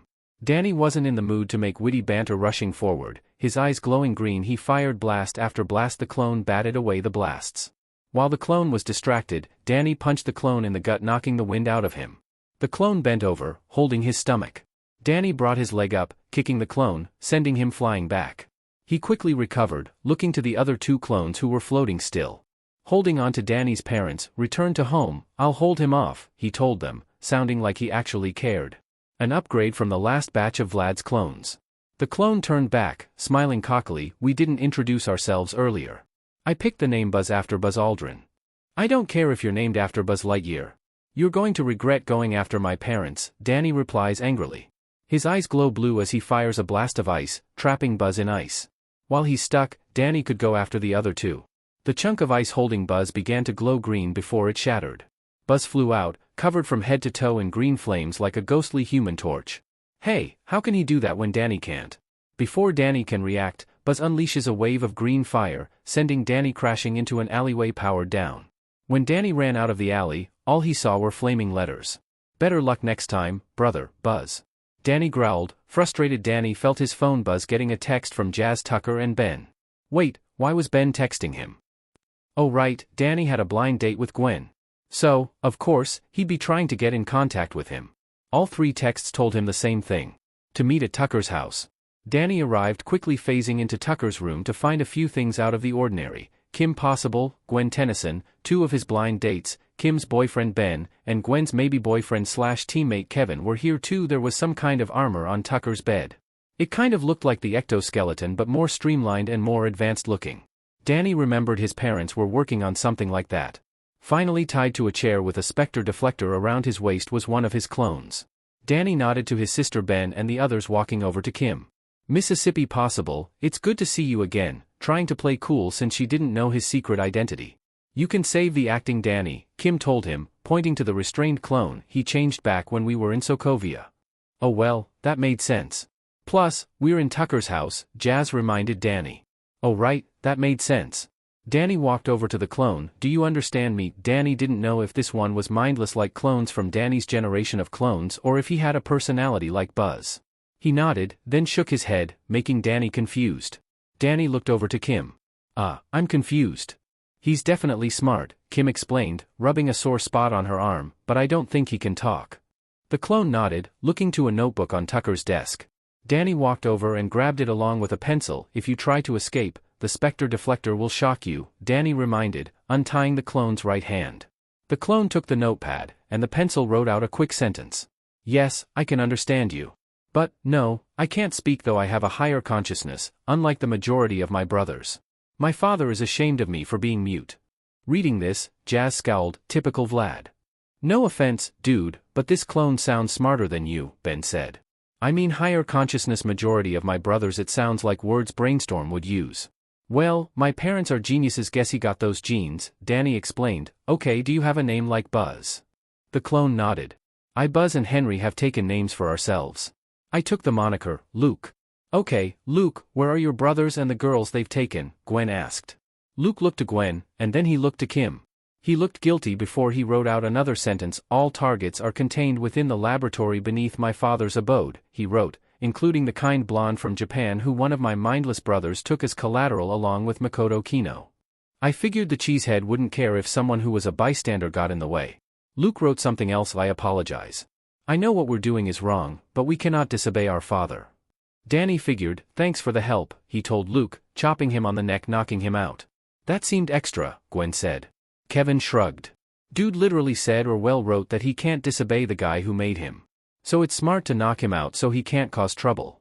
Danny nodded, looking to the ectoskeleton. Did Mom and Dad figure out the bugs in this one?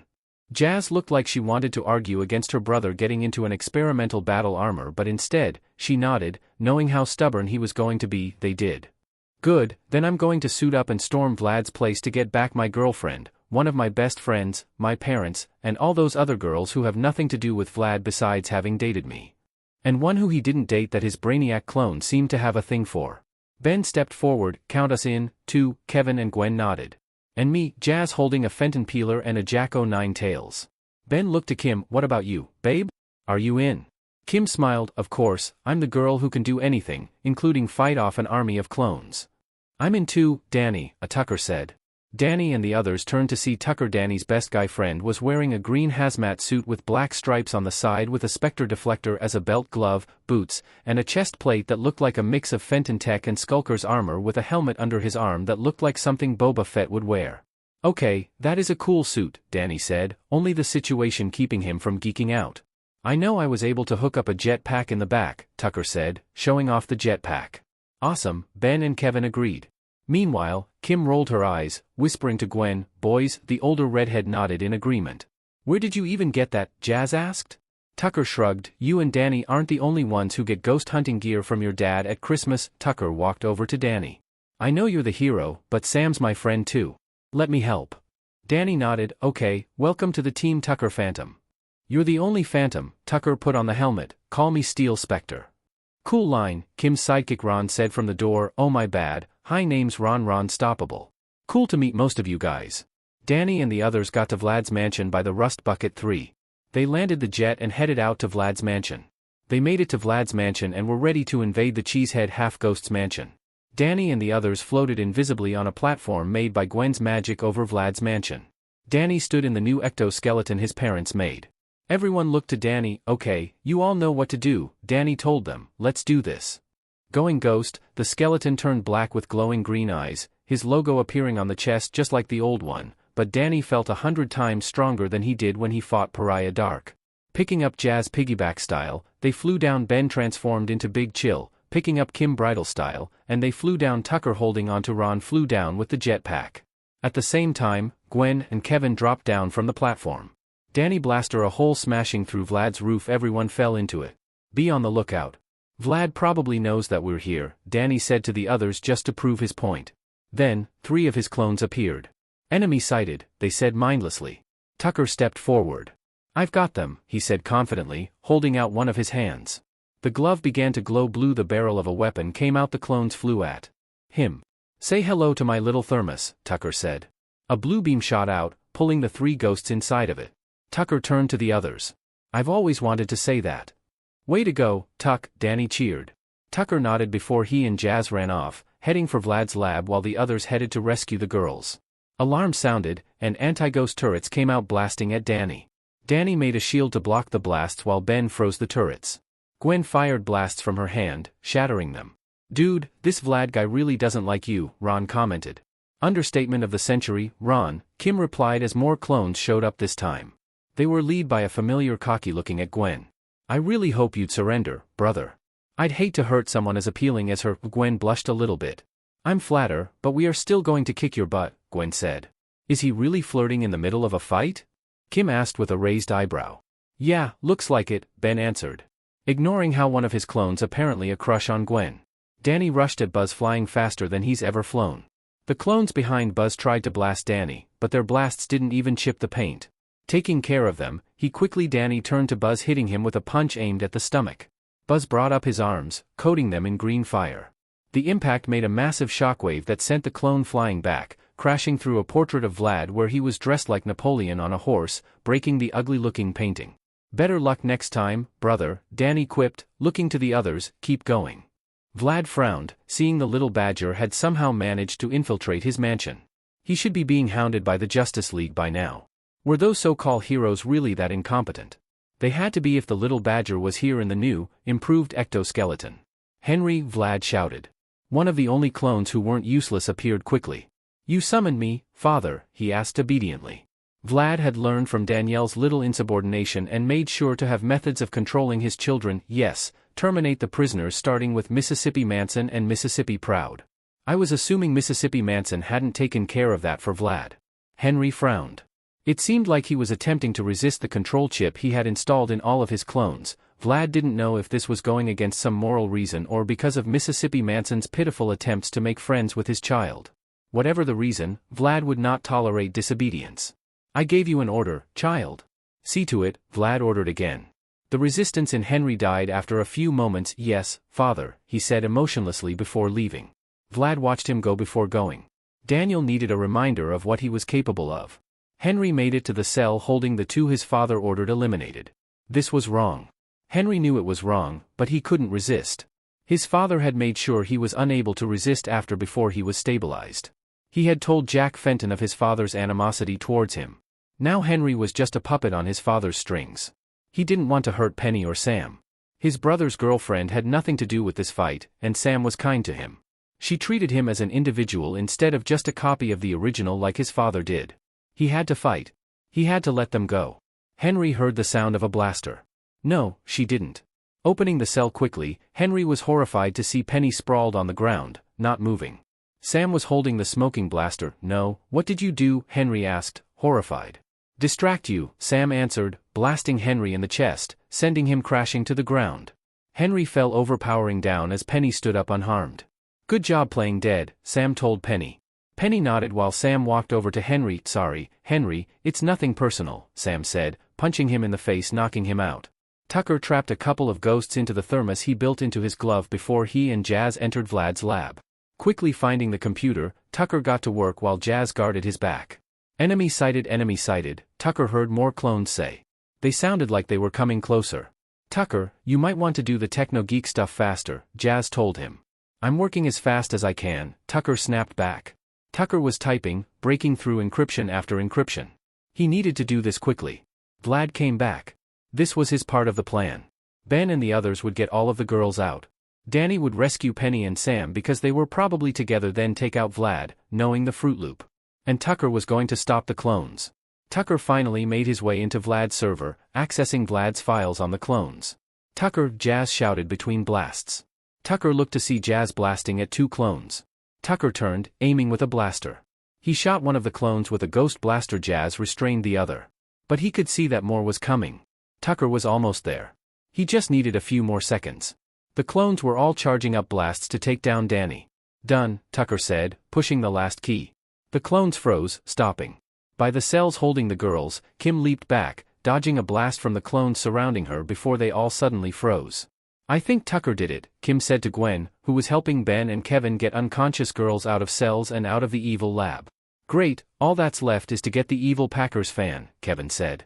Jack and Maddie Fenton restrained to separate ends of the wall in a cell away from all of the teenage girls their son dated. Vlad walked in his ghost form. Jack looked at Vlad. What's the matter? V-Man can't do it without hiding behind a mask.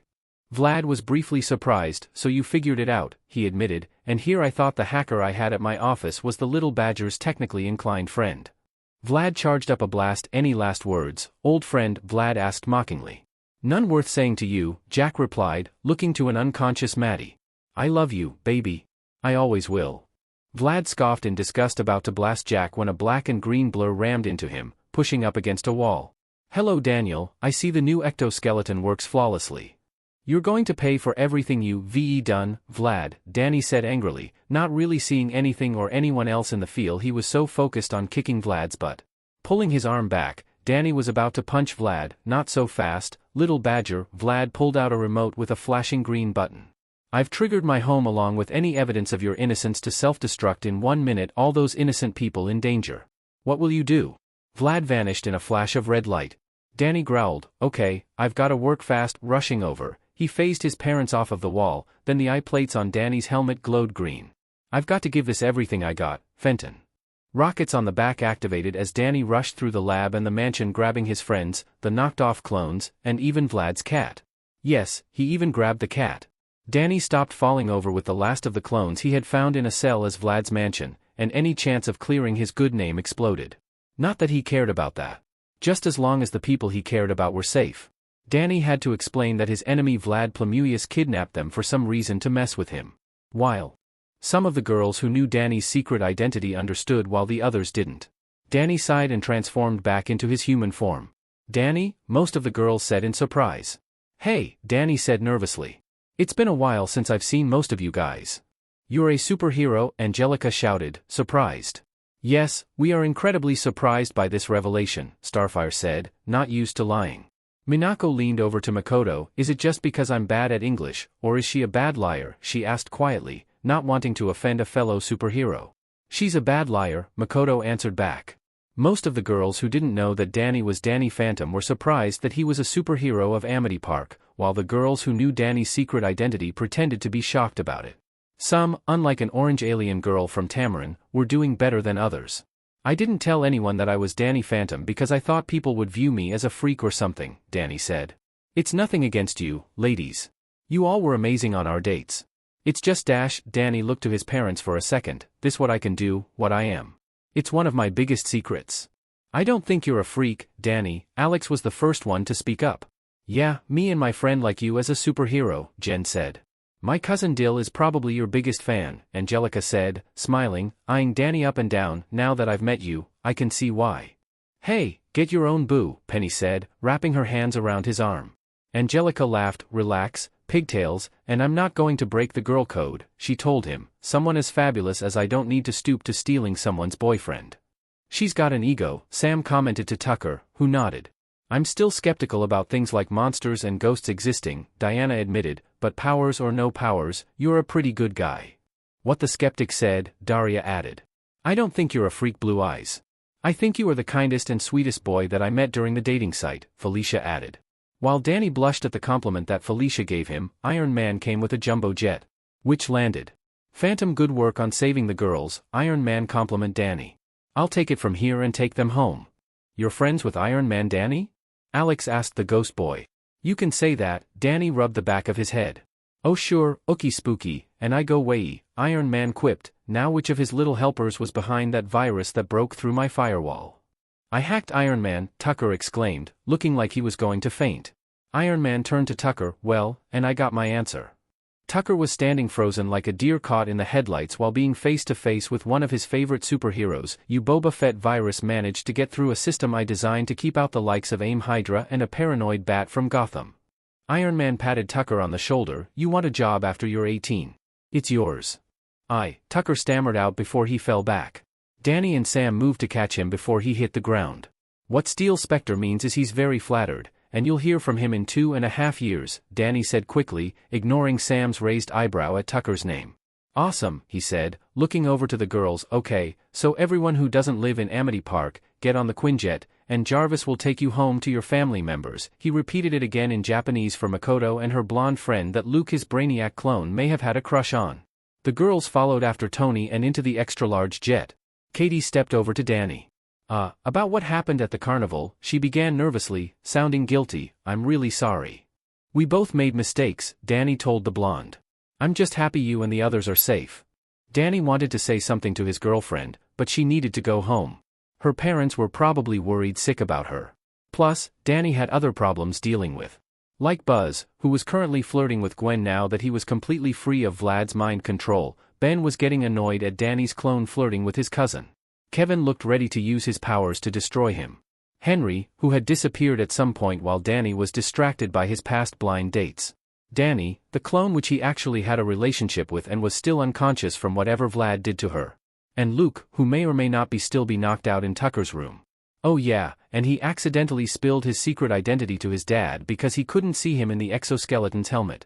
Yeah, that was going to be something Danny was going to have to deal with. Vlad stood on the bank of the Sanzu River. His mass kidnapping plot not only damaged Daniel's reputation but had filled the world with fear, desperation, and human misery. It was an excellent first step. Now for Phase 2, Vlad's eyes glowed red as he used his powers to put on the likeness of a fine Armani suit and left the netherworld. He had a meeting to attend, and it was always good to look Vlad's best. As Buzz continued to flirt with Gwen, Danny pulled him aside to talk about Vlad and his next move. Come on, brother. I was going to ask Gwen out on a date. Buzz said, annoyed that he was pulled away from the redhead. Asking Gwen out on a date will have to wait. But, first, I have to ask you where Vlad went and what he's up to. Danny asked his clone. From what I remember, what Dad said to us clones that he was messing with you and your previous dates was to raise the Sanzu River, Buzz explained. That's the cursed river of the Nilox, Sam realized. They're demons from Japanese mythology. I thought they weren't real until they invaded California. Sam looked to Buzz. Why would he want to raise to Sanzu River when only Nilox can survive that type of water? Sam asked. He wouldn't be able to breathe the air if he floods the planet. Or maybe he is teaming up with the Nilox somehow, Danny said. It would explain how Vlad gets kidnapped that night, but he shows up again. My brother is right. My father made a deal with the Nilox leader called Serator. He gave him some Nilox ability to stabilize the first 20 clones, but it did cause more problems than it helped. Henry was a monster before Vlad fixed him. The only one that father didn't fix was Luke, Buzz explained. He preferred to treat him like a pawn. Danny, Sam, and Tucker weren't surprised that Vlad wouldn't fix one of the clones that he seems like a failure. Danny wishes that he could help his clone and wanting to punch out Vlad even more. It wasn't Luke's fault he was born mute. Or was it made mute? Now wasn't the time to think about the technicalities of his clone cousins. Also, Danny was forced to give her midmorph sample, and now she is in a coma, Buzz sad told Danny. Maddie, the cat, walked over to the comatose ghost girl laying on Jazz's lap, snuggling up beside her. Jazz pat Vlad's cat behind the ears. Good kitty. That cheesehead is going to pay. Danny angrily stated he didn't regret letting him go to save everyone. Instead, he just blamed himself for not even knowing that Danny was in danger. Sam sensed this and put a hand on his shoulder. Don't do that to yourself, Danny. I should have known Vlad was up to something. How by spying on him 24/7, ignoring school, your friend's family, and your amazing girlfriend Penny, Sam pointed out. Vlad's not stupid. He would have just kept you busy. And still gone through with his plan. Danny raised an eyebrow. So you like Penny now? Sam shrugged. We bonded while sharing a cell, Sam answered, not telling him what they bonded about. Besides, that girl needs at least one decent girl to be friends with. She has to deal with Swampy all the time, Sam joked about, cheering Danny up. So we're stopping Vlad, right? Count is in too, Henry said. Having reappeared beside him was a now untied Luke. Danny's mute clone nodded before he said something in sign language. Thanks, we'll gladly take the help, Jazz answered. Danny raised an eyebrow, not knowing that Jazz knew how to sign. Okay, not to self-learn so I can understand what Luke is saying, Danny thought, putting it on his to-do list. Right after, Danny kicked out Vlad's teeth and made him pay for what he did. Hold on, Danny turned to see his dad and his now conscious mom. His parents weren't looking at him like they were usually looking at Danny Phantom. Instead, they were looking at him like he was their son Danny Fenton. Mom, Dad, I know we have a lot to talk about, but right now, we have to stop Vlad. We know, Maddie said, and we're coming with you. I made Vlad like this, Jack added, it's my responsibility to make things right. Danny thought about arguing, but Sam was right about one thing: he got his stubbornness from his parents. Okay, Danny conceded, not having the time for an argument. Instead, he looked to his friends. You guys don't have to stay. They had done enough. Vlad was Danny's problem. The other teen heroes looked at each other. We started this fight together, Danny. We'll end it that way, Kim finished. Kevin nodded. I'm a Bears fan. When am I ever going to get another chance to punch a Packers fan? Danny had no idea if he was kidding or not. Kevin, Gwen scolded so that he might have been serious. All of Danny's friends nodded and headed to the Rust Bucket 3 with Danny's parents following them to the plane. Vlad was in a meeting with the world's leaders about sending someone into space to gain ectoranium. We need to get ecto-uranium to rid Danny Phantom once and for all after he kidnapped all those young ladies, Vlad said to the world leaders. What is this ectoranium you speak, Vlad? The Russian leader asked. My private satellite must pick up on this element while we coordinate to capture Danny Phantom, Vlad answered. What about the Justice League or the Avengers? The Canadian ambassador suggested. Surely they could contain this threat until we have the necessary ectoranium to destroy him. Vlad frowned. I'm afraid that's not likely to work since after Phantom destroyed my home, one of the last images picked up by my security cameras was Tony Stark, a true hero congratulating his MSTR Phantom. Vlad put his hand to his face. I fear that Danny Phantom has possessed him. This got the response Vlad wanted as the world leaders were horrified that a ghost was possessing Iron Man. And Superman, an ambassador from the Middle East asked. Since the two of them were seen in Wisville, California, I can only imagine that our greatest hero, the Man of Steel, is now Phantom's SLV. This got the reaction Vlad wanted as all of the world leaders screamed in horror. The leaders from England, Russia, and the United States stood up briefly, reminding Vlad of the picture of the Yalta conference Vlad had seen in school. Mr. Masters, to stop this menace, you will have our full support, the president said. Vlad laughed internally. The little badger wouldn't appreciate the irony that it took his being the villain to gain world peace. That is until Vlad took over. While the world leaders discussed troop movements and the mass harvesting of various anti-ghost plants while they waited for the ectoranium, Vlad pushed a button on his cufflink.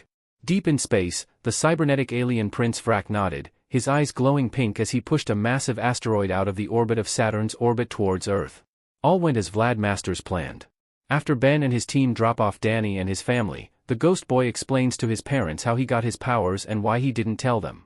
Jack and Maddie were upset that Danny went into the portal in the first place. Why did you go inside the Fenton portal? Maddie asked her son. Sam is the one to say to check it out before I accidentally turn the portal on from the inside, Danny explained. Jack facebombed himself for putting an on-off SWCH inside the Fenton portal.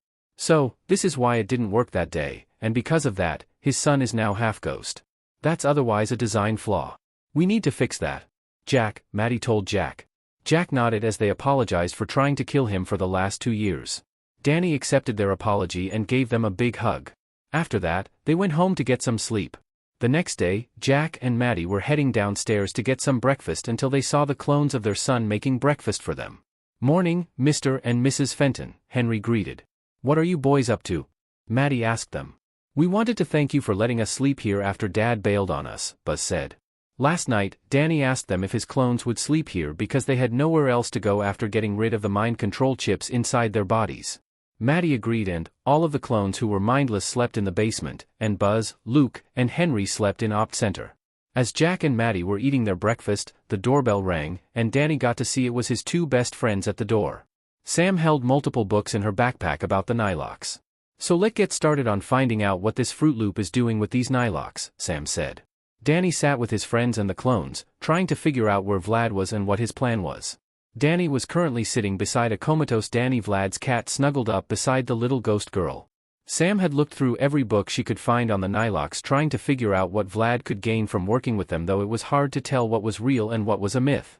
After getting over the shock that Tony Stark offered him a job after high school, Tucker monitored the internet. Danny's techno-geek best friend had set up an algorithm to search the internet for any new information involving Vlad's name as both Masters, Plasmius, and Danny Phantom. Tucker had also set up an alert that would send the info to their phones. After trying to get some sort of response from the drone-like clones and checking on Danny, Jazz had spoken with Buzz, Henry, and Luke. None of them really knew what Vlad had planned after Henry had told Danny's dad about how much Vlad hated him. They were kept at arm's length, and they had next to no freedom. Though one area they did have control over was their crushes, apparently, as Buzz had pulled him aside and asked Danny after Plasmius was beaten. None of the clones called Vlad father anymore since they were free. Buzz, in the most vulnerable Danny had ever seen the cocky clone of him, had asked him how his date with Gwen had gone and what he could do to impress the red-haired quarter alien witch. Danny told Buzz that the best thing to do on a date was to be himself, and he should figure that out before trying to ask Gwen or any girl on a date. Thank God Henry and Luke hadn't asked him for advice. It was weird enough when random kids he barely knew asked him for dating advice, but when someone with his face did it and asked about how to be with someone other than Penny, Danny didn't really know what to say beyond that. Danny was pulled out of these thoughts when his phone buzzed and buzzed and buzzed. Danny pulled it out. Tucker's algorithm had picked up his name. Danny opened one of the links and saw a news report video saying that the president had officially declared war on Danny Phantom.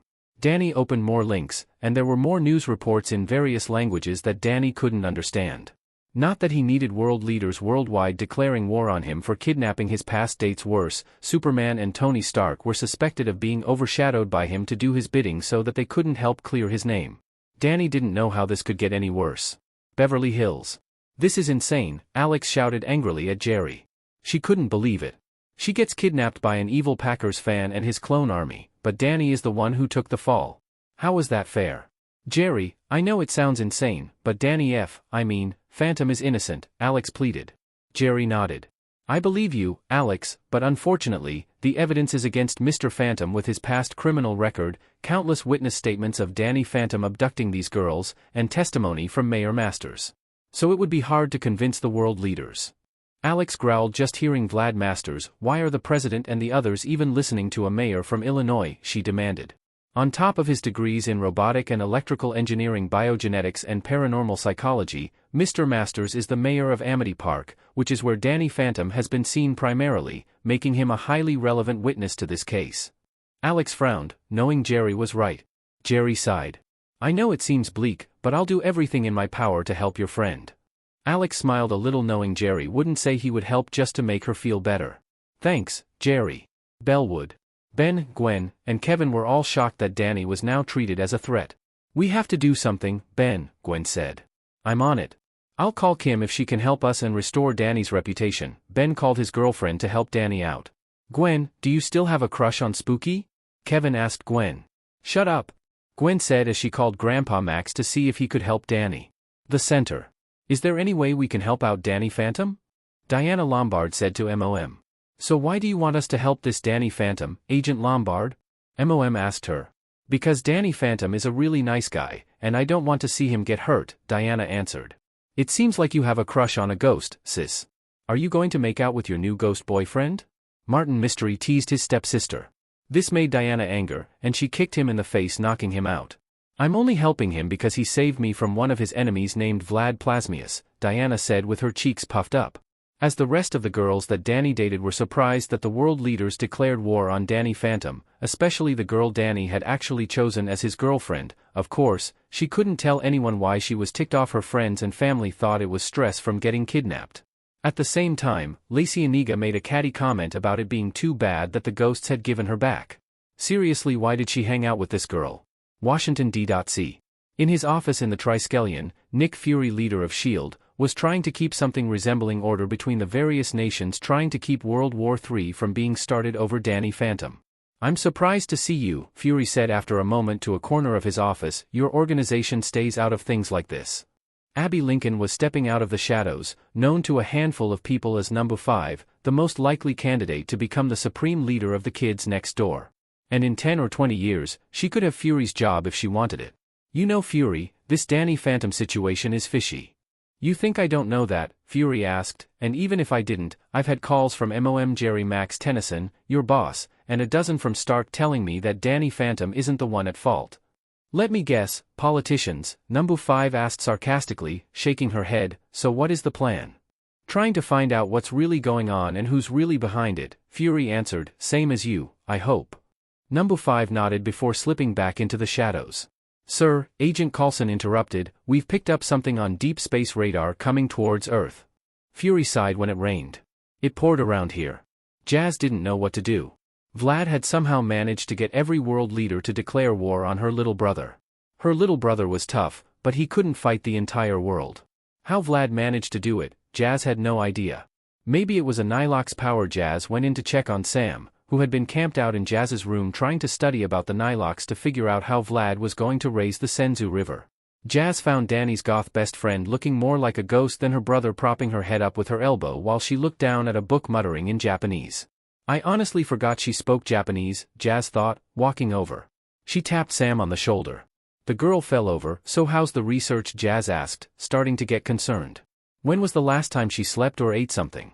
Sam muttered something in Japanese, sleepily, nearly falling asleep. Okay, maybe in English. So much about Nilox, I can't figure out what's real and what's a myth, she answered. All I know for sure is they rely on fear and need to go back to the Sensu River before they dry out. So Sam had just figured out what they already knew. Sam, maybe you should take a nap, Jazz wrinkled her nose, and a shower. This is what I can do until we get to the fighting, Sam answered. Tucker is doing the tech stuff, Danny's watching over Danny with Vlad's cat. Henry, Buzz and Luke discover their self-identities / dealing with the guilt of abducting 20-something other girls and me, and Vlad's got some supernatural power-up. He's going to do something with demons from Japanese mythology to take over the world. Jazz had forgotten how talkative Sam could get when she was sleep-deprived. Oh, and I'm pretty sure the demons were using my issues with Danny dating Penny as a battery when I came back from France, Sam's stomach rumbled. Okay, ordinarily, Jazz would love that Sam was having a breakthrough, but she looked ready to pass out. Okay, come on, let's get you into a bed, Jazz said, prying Sam away from the books, putting her into Jazz's bed. You can do more research after you get some sleep. Too bad there's no one to actually fact-check, Sam muttered. Yeah, too bad there wasn't someone who saw the Nilox in action. Wait, that was it. Jazz did know someone who lived through Nilox attacks. Her boyfriend was in Panorama City when the Nilox had invaded. The only thing better than a witness would be an actual samurai Power Ranger. Sam, you're a genius, Jazz told the goth, though she didn't get an answer since she was fast asleep. Jazz covered Sam with a blanket, then left to call her boyfriend. Maddie dug furiously through Vlad's copied hard drives. There had to be something in here that would prove her son's innocence. Knowing how big of an egomaniac Vlad had become since his lab accident, there had to be something. Nearby, Jack was standing there silently, finding out about what his old roommate and old lab partner had become had hit her husband hard. Maddie wanted to comfort Jack, but right now, it had to wait until they found something, anything to clear their son's name. Danny was staying inside, at least as dannyphantom. It was like a Morpho all over again, only instead of reporters and fans, it'd be SWAT teams and maybe superheroes. Danny didn't want to find out how he measured against a Power Ranger or Spider-Man in a fight. He could still feel where Superman had nailed him almost a week later, and it still stung. So far, Danny hadn't heard anything from Iron Man or Superman about clearing his name. Instead, Danny had gotten texts from Kitty and Barbara saying people found evidence to prove Danny was innocent. Danny also had gotten a text from Kara saying certain government organizations were on the case. It didn't exactly fill Danny with confidence since he had nothing but issues with the government, but Kara had promised that these were good people. So all Danny did was go to school and come home to check on how things were going. That's pretty much how everyone was going. There were more police out, and they were armed with ghost weapons, no doubt wanting to stop him in case he went after another girl like Star or Paulina. Valerie was patrolling the skies and was enough to keep any of Danny's other enemies in line. Things weren't much better at home. Danny was still in a coma. So Tucker, Luke, and his parents dug through Vlad's files, trying to find something to implicate the cheesehead and clear his name. Danny remembered Penny mentioning her friend Sticky was pretty good with technology too, but he didn't know his secret so that they couldn't ask him for help.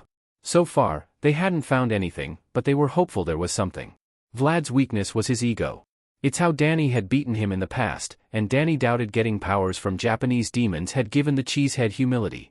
Sam had poured through every book she could find on the Senzu River Nilox and the Samurai Power Rangers, and thanks to Jazz's boyfriend Antonio, They knew how the Nilox got their powers, their strengths, and weaknesses, how they fed on negative emotions, and some would pick a favorite target. Like how Vlad's new shark squid friend had been feeding on Sam and her negative emotions riling her up, even more, to tick her off. It explained why she'd been so weird when she came back from Paris. It was a little suspicious that Jazz's boyfriend knew so much about Nilox, but right now, they needed one enemy at a time. Like if they couldn't get something from Vlad's hard drives, maybe they could trick him into confessing. Danny didn't know what to do. All he could really do was sit there and keep watch on Danny with Vlad's cat. Well, it was Danny's cat now, considering how the furball refused to leave Danny's side for any longer than to eat or use the litter box. Danny felt his ghost sense go off and frowned. If this was Skulker, he was going to turn the hunter's armor into a toaster and give him to Delilah the gorilla to play with. Going ghost for the first time in a week, Danny headed downstairs, flying face first into Spectra. The blind date, not the worst guidance counselor in the history of ever. Spectra, hi, Danny said, stepping back, rubbing his sore head. This is kind of a bad time. I know, Spectra said. I heard what happened to you with the normie governments turning against you. Spectra pulled out her phone that looked like a coffin. I did want to show you something, Spectra said, showing Danny her phone. On the screen were dozens of posts on social media, all defending him. Danny read some of them. Some were from his classmates talking about times Danny had saved them. For example, a male worker talked about how Danny had flown down to help her load packages into a truck. Danny remembered that it was after meeting the ghostwriter. There were more stories like that about how Danny had just helped people, not expecting anything in return, which he never did. Except for one time where there was this old lady who, after Danny had helped her change a tire, she insisted he not move a muscle until he'd had a cup of lemonade. All these stories and all these posts said one thing: dannyphantom was innocent and probably one of the nicest guys in Amity Park. Then there were the videos from Makoto, the blonde girl who'd been kidnapped, with her and some other girls dressed in the same costume with a magician-looking guy saying dannyphantom was a true hero. There were more videos like that from Jenny from Batgirl, from April, from Diana, from Angelica, and that purple-haired kid he'd saved from that bully. From Timmy, who he met after his disaster of a date with Vicky, to Daria Sabrina holding her cat. There were videos like that from people that Danny had never met, superheroes which he never fought alongside, like Kid Danger, Spider-Man, Mississippi Marvel, to some superheroes he'd never even heard of, like Legionary, Snowguard, and Janissary. There were videos from 4 different teams of Power Rangers and a Green Lantern. Celebrities, superheroes, and ordinary people worldwide proclaimed Danny's innocence and tried to convince world leaders to look deeper into this. Wow, Danny admitted, handing the phone back. I didn't know there were so many people who thought I wasn't some kind of monster or a criminal. Unfortunately, there's plenty of that, but people, aliens and monsters around the world believe you're innocent, Spectra said. I just didn't want you to give up hope. Danny nodded appreciatively. Thanks, Spectra, and I needed that. Spectra nodded, about to leave when Danny's ghost sense went off again. Oh great, now who? And how had his parents not come out here blasting? They must really be focused on that hard drive. In came Danny's other blind date, Phantasma. Danny, I know how to clear your name, she said with a cackle that turned into a frown when she saw Spectra. Oh, it is you. I'm not happy to see you either, little ghoul, Spectra said, making Phantasma fume. Judging by the way those two were glaring at each other, Danny guessed they knew each other. Hey, what's going on out here? Buzz said, running a hand through his blonde hair. Yes, blonde when they weren't acting as bodyguards for either Sam or the tech support team. Jazz had encouraged his clone cousins to find their own identities, starting with their hair. Henry had shaved off his hair while Buzz had dyed his hair blonde. Luke hadn't really done anything with his hair, too focused on Vlad's gear. Jazz also encouraged them to try things other than what they'd been programmed to like by Danny. Henry liked reading and liked fudge as much as his dad did, while Buzz started listening to classic rock, didn't like fish, and became a Bears fan. Whether it was because he liked the team or just a spite Packers fan, Danny didn't know. Either way, they were trying things and becoming their own person instead of just his clone. Spectra and Fandy's eyes widened. Whoa, who's the haunting hunk? She said, floating over to Buzz. For once, I agree, Spectra said on Buzz's other side. Danny, why didn't you mention you had a brother? I don't. This Buzz, he's my cousin, created by my evil cheesehead to frame me, Danny explained. Under mind control, ladies, under mind control, Buzz promised with a smile, looking between the pretty ghouls. Danny, and you didn't mention we had company over. Spectra was just leaving, and Fanty had something important to say, right? Danny prompted, not wanting to see Buzz flirt awkwardly with the two ghouls. Ha, Fanty asked, too busy staring at Buzz, who may or may not still have a crush on Gwen. Oh right, innocence, I know how to clear your name, Fanty said, flying over to Danny. So in the ghost zone, there's this coffee shop, Fanty said, horrid place with the awful fungus fudge this side of the ghost zone, but the most important thing about it is that's where a lot of your enemies go after you release them from the thermos. You mean the loser lounge? Spectra asked, interrupting the story about where Danny's bad guys go after he kicks there, but how does coffee help Danny clear his name? I'm not finished, Fanty shrieked. Anyways, I went in there with my dad cause his machine's on the fritz, and in the corner is Skulker, that mechanized freak who always wants your pelt. You. Agreed, Danny, Buzz and even Spectra said. So, for once, he's not talking about your pelt.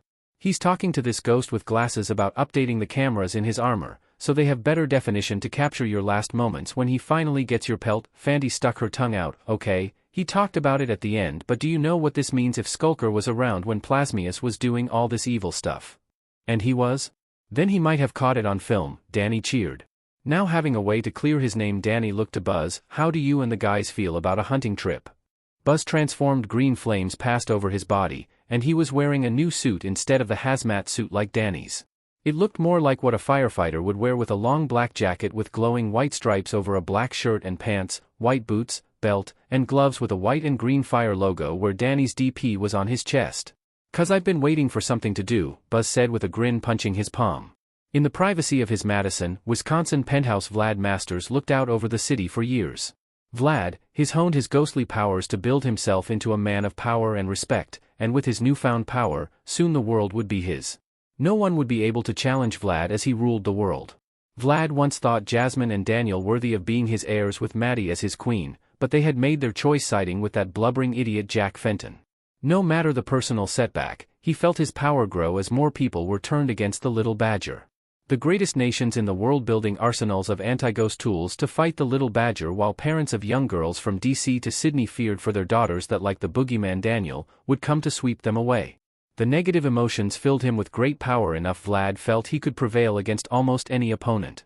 Of course, Vlad had felt his increase in power slow slightly, just enough to know something was wrong. A quick perusal of the internet revealed the truth to him: a social media movement of people, young and old, hero and civilian, speaking in Daniel's defense of his morality and good character. That there was more to this case than met the eye. Like the heroes of Paris, Ladybug and Chat Noir spoke of Danielle's little mistake and how she had learned to be a true hero from her big brother dannyphantom. It seemed little Danielle had built herself quite the reputation on the global stage. The same with Daniel, as the Teen Titans and other such heroes, two of which had joined him on the raid in Vlad's Amity Park address. Kim Possible and Ben Tennyson were reaching out to their fans to speak on Daniel's behalf. It is a shame Mr. Foley had rendered the control implants on his clone pawns null and void, or he would send one of them to eliminate a teen hero to add more fury to the world's populace. Perhaps Mississippi Marvel or Black Canary's young ward. Alas, it was not meant to be, but it was no matter. Vlad's final weapon of fear would be more than enough. In the Ghost Zone, Danny, Buzz, Henry and Tucker flew in the Spectre speeder towards Skulker's Island. They left Luke back in Fenton's works in case something went wrong. Tucker had asked if Luke could handle it, but Buzz told Tucker not to worry since he was one of the most dangerous of the three of them in a fight. That was high praise coming from the cockiest one of the clones. Tucker stopped the speeder a safe distance away from Skulker's Island before putting on his steel Spectre helmet. "Okay, and we're here." Danny nodded. "We've got to be careful. Skulker has got the whole place be **** trapped," he said, remembering the time he was handcuffed to Valerie. "And Skulker himself is just as nasty." "Don't worry, we've got this," Buzz said cockily. Then, opening the door, he flew out. Henry sighed, frustrated. "I'm going to make sure he doesn't end up dead." Henry transformed like Buzz. His costume had changed too, becoming a white jacket and pants with a black undershirt and shoes that, with his buzzed-off hair, he looked pretty intimidating as he flew after Buzz. Danny and Tucker flew after him, landing on Skulker's Island. Danny looked to Tucker. "Do you have a signal yet?" Danny asked, hoping Tucker could just hack Skulker's mainframe and they could go. Tucker shook his head. "I'm going to need to get closer to him." Danny nodded, figuring that was the case, and they walked deeper into the island so far. But, unfortunately, all they heard was the sound of grass beneath their feet as they walked through the jungle, with no sign of Buzz or Henry. "Where did they go?" Danny asked, "and where's Skulker?" Danny's ghost sense went off, and he smelt smoke as Buzz and Skulker burst into the clearing. They were grappling, trying to overpower the other. Buzz was covered in his ghostly flames again and seemed to be winning. "I don't know who or what you are, you flaming freak," Skulker said, spraying Buzz with some foam, knocking him back and dousing his fire, "but your head will look excellent on my mantle," Skulker said, grinning, pulling out a glowing green machete. On that disgusting note, Danny flew at Skulker, kicking him away from Buzz while Tucker helped him to his feet. Skulker recovered, glaring, "Oh come on, I'm not even hunting you today, whelp, why are you here?" "Because today the hunter becomes the hunted," Danny quipped, firing a ghostly green blast.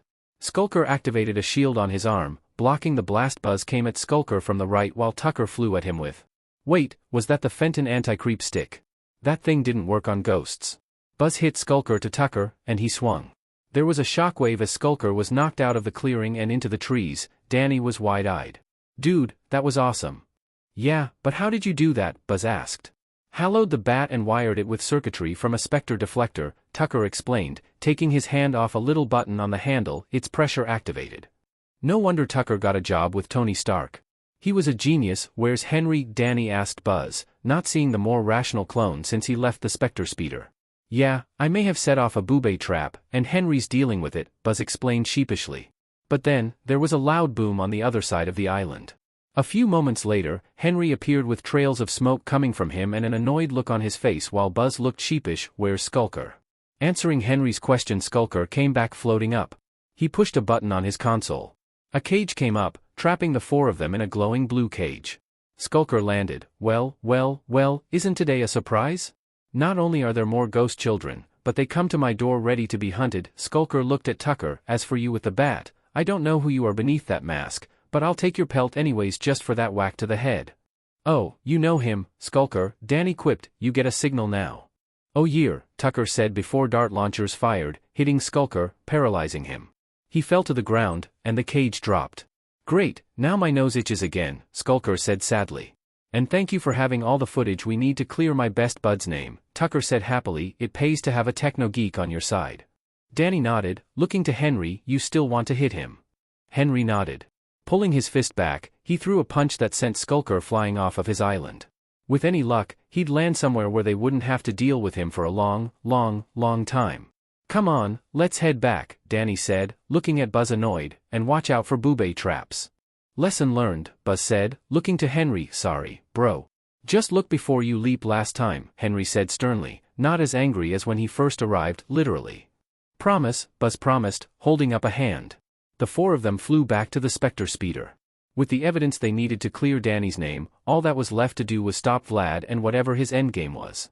Amity Park was in chaos as Mogur's fish-headed foot soldiers of the Nylok warlords marched through the streets indiscriminately firing at property or civilians alike. It was a miracle that there were no casualties yet. The Amity Park police force armed with ghost weapons fought back, holding a defensive line while evacuating civilians from the monsters. But they were outnumbered 100 to 1 and were being pushed back. Mogurs climbing over the squad cars they were using as a barricade. A young police officer was pushed back by a Mogur. He fell back against a squad car aiming its sword to cut down the police officer, when a black and white blur hit the Mogur, knocking over the car. The young officer looked up to see dannyphantom. The police officers were stunned to see him for the first time in a week since their mayor had shown evidence to the UN of him being behind the mysterious abduction of those girls. dannyphantom stood silently, not making any of his usual quips before he and other dannyphantoms appeared flying at the Mogur army. More came down from the sky, firing green blasts while more helped evacuate civilians and wounded officers. "Why are you doing this?" a sergeant asked the Danny, helping him get clear. The Danny said nothing. Once the sergeant was away from the front lines, he flew back to the front lines. In truth, the real dannyphantom wasn't back from the ghost zone, yet it was the mindless clones who were fighting the Mogurs downtown. Meanwhile, Valerie was helping the police uptown along with Jack and Maddie. And somehow, the Gold Samurai Ranger at the boardwalk. Jazz and Sam were standing guard over Luke, who transformed into his ghost form. A basic black jumpsuit with the lower half of his face covered was sitting cross-legged on the floor with his eyes glowing green. When not working on trying to clear Danny's name, Luke had been working on another project trying to give a higher consciousness to the mindless clones, wondering why himself, Henry and Buzz were the only ones who had minds of their own. While he hadn't found an answer, he did discover a power he was reluctant to use. The power to control his clones, overriding Vlad's control. He had implanted 3 commands within the clones. Protect Amity Park and its people. Stop the Nyloks. Fight with everything that you have. So far, it was working, but Luke was vulnerable, having to constantly relay the command to the 26 dannyphantom clones, so Sam and Jazz were standing guard over Luke. "I really at least some of the boys had stayed," Jazz muttered. We thought it was a good idea at the time, Sam said, and besides, Danny will come back. He always does. Sam looked back at Luke. Other than some sweat on his forehead, he looked fine.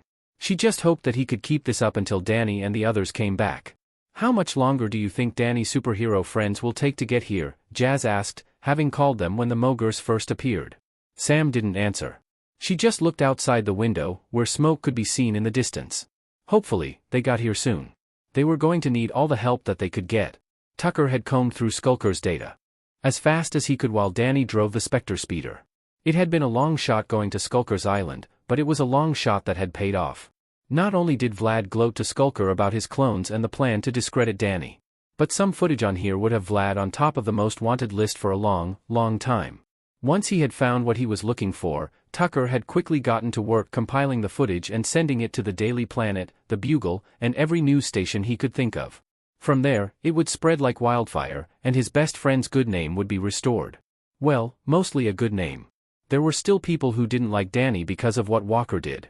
But at least he wouldn't be a criminal. How much longer till we're back at the portal? Tucker asked since he couldn't send the file while they were in the ghost zone. Maybe another couple of minutes, Danny answered, flying as fast as they could back towards the Fenton portal. I just hope nothing big has happened while we were gone. Relax, Danny, Buzz said. If Vlad were going to do something, he wouldn't have waited a week. Or maybe he would have, Henry said, playing devil's advocate. We're talking about the same man who waited 20 years to get revenge against Jack Fenton. A week is nothing compared to that. Man, you're really gloomy, you know that, brother, Buzz asked, shaking his head. No wonder the goth chick likes you. Henry shrugged. I'm just a realist. Yeah, well, we're almost there, and Vlad's going down for this, Danny said, furious that Vlad had kidnapped Penny Sam most of his past blind dates and had hurt Danny. Things were not going well in Amity Park, with Mogers popping up out of nowhere, driving Amity Park's defenders back farther and farther into the city until they were in the suburbs a few blocks. Fenton Works, which like when the Ghost King had invaded was being used as an emergency shelter. Eat Fenton bazooka, you fish-faced creeps, Jack Fenton shouted, blasting another Moger, sending it back to the Nylock realm. Turns out they were just as vulnerable to ghost weapons as ghosts were. This was good because Jack Fenton had plenty of anti-ghost weapons for an occasion just like this. Besides him, Matty was fighting with two of the clones and the Gold Power Ranger who was firing his own blasts at the Mogers. Jack didn't know why a Power Ranger was here, but he wasn't complaining. They could use all the help they could get. Danny wasn't back yet, and neither were two of his whatever family title you gave to clones of your only son. Nephews, maybe Danny called the little clone girl his cousin, so maybe that was right. There's too many of them, the Red Huntress shouted, firing missiles and lasers at the Mogers, but more and more kept coming. For everyone, they took out two more took its place. It was turning out like that battle Jack had seen in a movie once with the Spartans against a never-ending army. And Jack and his side were the Spartans. Just then, a green jet swooped down from the sky, firing blasts at the Mogers, driving them back from the cargo hold. Came Ben as Jet Ray, followed by Gwen Tennyson, Kevin 11, Kim Possible, and other people that Jack had never met, like a red guy as tall as Jack was with 4 arms. Or a dinosaur-looking girl with what looked like wheels on her feet. Not that Jack cared because these new guys were driving the Mogers back. Sorry we're late, Ben apologized, but we had to pick up some friends. More superheroes came from the jet. Some Jack recognized, others he didn't, but he was grateful for their help either way. Some flew or swung off to help fight the Mogers in other parts of the city, while others leaped in with Ben 10 and his alien force. Come on, and everyone, Jack called out. Let go. Jack and Matty were the first to leap back into the fight with Red Huntress and Gold Ranger right beside them. Things seemed to be going much better for the good guys, Sam thought, watching through Danny's telescope a jet literally full of superheroes fly over Fenton Works, dropping off heroes who started fighting the Mogers with the Fentons, and the others or flew/ran off to fight other Mogers throughout the city. Maybe things would get wrapped up before Danny and the others got back. What's this? I feel happy, a voice asked behind Sam. Turning on her heel, Sam threw a punch, her fist getting caught by a tentacle inches away from the nose of a shark dressed as a samurai. Nylock, definitely a Nylock, Sam thought behind Sam. She could see tentacles were also restraining Jazz and Luke. Let's change that, the shark octopus, Nylock said with a fong-filled grin, lifting Sam up by the arm, throwing her through a loop, pinning her against the floor. Sam tried reaching for her ghost blaster, but the sharktopus kicked it away, pulling out a Tonto with one of his hands. Heart beating fast against her chest, the sharktopus grinned, taking in a deep breath. Oh yes, that's much better. Misery, fear, anger, he laughed. It's almost as delicious as your jealousy. What was he talking about? Sam wondered, trying to find a way to escape. Since you're about to die, I suppose it can't hurt you to know I've been feeding on you for a while, nurturing your anger and jealousy over that boy. It's much easier to do with someone so strong-willed and stubborn. The sharktopus licked his razor-sharp teeth, holding his blade above Sam's chest. It makes the taste so delicious. Wait, was this walking sushi bar why Sam got so angry about Danny dating Paulina, Valerie, and Penny? It made sense, sort of, but now she really wanted to kick this shark's butt. The sharktopus grinned. Don't expect anyone to come to rescue you. I defeated all those little pawns of Plasmius before coming to deal with the real threat. Holding up the blade, he had a savage grin on his face and enjoyed one wonderful meal before I dry up. This was really it. This was how she was going to go. Well, if she was going to go, she wasn't going to give this Jaws ripoff any more of her misery for him to eat. Sam Manson was going to go out fighting.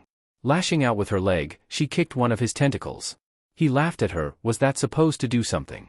A black blur rammed into the sharktopus, knocking him into a wall. Luke followed it up with a punch to the nose, stunning the sharktopus before he could attack. Luke grabbed him by the neck, forcing him to release Jazz. She and Sam were quick to pick up their weapons and take aim at the Nylok. Get out of here now, Sam ordered coldly. The sharktopus snarled. This isn't over, he swore before vanishing in red light. Sam let out a sigh of relief when he was gone, looking to Luke and Jazz. Are you two all right? Other than smelling like a fish counter, I'm fine, Jazz answered. Luke nodded before making some signs, walking off. What did he say? Sam asked, not knowing sign language. He said he's going to do what he can to finish the fight since the clones are unconscious, Jazz answered before looking concerned. Do you want to talk about it? Not really, Sam answered, feeling furious that a Nylok had been manipulating her for who knows how long so that he could have a snack. Sam didn't even know when it started, maybe around the time Kitty had overshadowed Paulina, maybe before. Sam knew she hated Paulina for leading Danny on at the dance, which made it harder to figure out. Jazz nodded. Whenever you're ready, I'll be here to talk, Jazz told her before going to check on Danielle down in Danny's room. The day after the Nylok invasion, Danny and the others were gathered in the living room watching the news with a smile on their face. In a stunning reveal, J. Jonah Jameson reported, dannyphantom Amity Park's ghostly superhero who has been the prime suspect in more than 20 kidnapping attacks has had the charges against him dropped thanks to new evidence anonymously released. After a brief warning that some may find the following images disturbing. The footage from Skulker's armor played not only of Vlad creating the clones and ordering the kidnappings but him ordering Skulker to originally kill Danny's dad, then paying off the pilot who stranded Danny and his mom near Vlad's cabin so he could convince her to leave Danny's dad for him. What about the daughter? Skulker asked off-screen. Vlad shook his head. If young Mississippi Jasmine was to survive, I'll gladly take her under my wing with Maddie and Daniel, but if she doesn't, Vlad shrugged, I'll make sure to handle all the funeral arrangements. More footage of Vlad's dirty dealings played, something that Danny didn't even know before but wasn't surprised to learn. In light of this stunning evidence, the warrants for Danny Phantom's arrest have been withdrawn in all, but Italy, Latveria and Wakanda we know go to Teresa Pride at the UN for a formal apology. I wonder if she's related to Kitty, Danny thought curiously before it went to the UN General Assembly. The General Secretary gave a formal apology to Danny. So why did those three countries not take back their arrest warrants? Buzz asks. 'Cause I definitely didn't go to any of those places. Neither did I, Henry said, with Luke nodding. Wakanda and Italy didn't have warrants for your arrest, Tucker explained, looking at his PDA. Apparently, in Italy, you're considered a national hero since you made your first appearance in the Colosseum, and King Chala said your case needed more investigation. Cool to know. What about Latveria? Danny asked about the country ruled by Dr. Doom. Do you really want to go anywhere near Dr. Doom? Sam asked, sounding just a little bit afraid of Dr. Doom. We've got enough problems with one megalomaniac. Agreed, Danny's mom said. You're not allowed anywhere near that monster's country until you're 18. And not without us to back you up, his dad chimed in. Danny nodded. Sam and his parents were right. They had enough to deal with. The TV suddenly changed channels, and Vlad's smirking face appeared. Citizens of the world, I am Vlad Masters, but some among you may know by a different name, a much more powerful name. Vlad transformed on screen, turning into his ghost form, shocking Danny and everyone else of Vlad Plasmius. By now you have learned, thanks to the interference of Tucker Foley, my criminal past and my attempts of revenge against Danny Phantom, or should I say Dash. He wouldn't, Danny thought. The footage of Danny transforming appeared on the screen. Danny Fenton. Before Danny could get over the shock of being exposed on live TV, Vlad kept talking. Now you may wonder, why would I reveal my secret identity to you? Because we're in the end game, Vlad explained, in 1 week, an asteroid made of pure ectoranium will collide with the planet, obliterating all life. Footage of a glowing green asteroid appeared on the screen. I alone can stop it if the nations of the world name me your emperor and dannyphantom joins me as my empress to the nations of the world. So I urge you to choose wisely before it's too late. Vlad laughed maniacally as the screen turned to black. As everyone was shocked that Vlad not only revealed his secret but Danny as well. Danny couldn't believe that the Fruit Loop would do this to him. Not only that, everyone now knows that his dannyphantom, an asteroid, is coming to Earth in about a week if the demand of the crazy Fruit Loop is not met. I'm not going to be that Fruit Loop's empress, Jack. Maddie yelled. I know Maddie, Jack said, who was upset that his ex-best friend was doing this to them. What are we going to do to stop Vlad from sending that asteroid from ending us all? Jazz said. The news continues to report about the asteroid they nicknamed the Disasteroid and what the military was doing to stop the Disasteroid coming. They tried to destroy the asteroid, but none of their weapons worked on the giant green rock.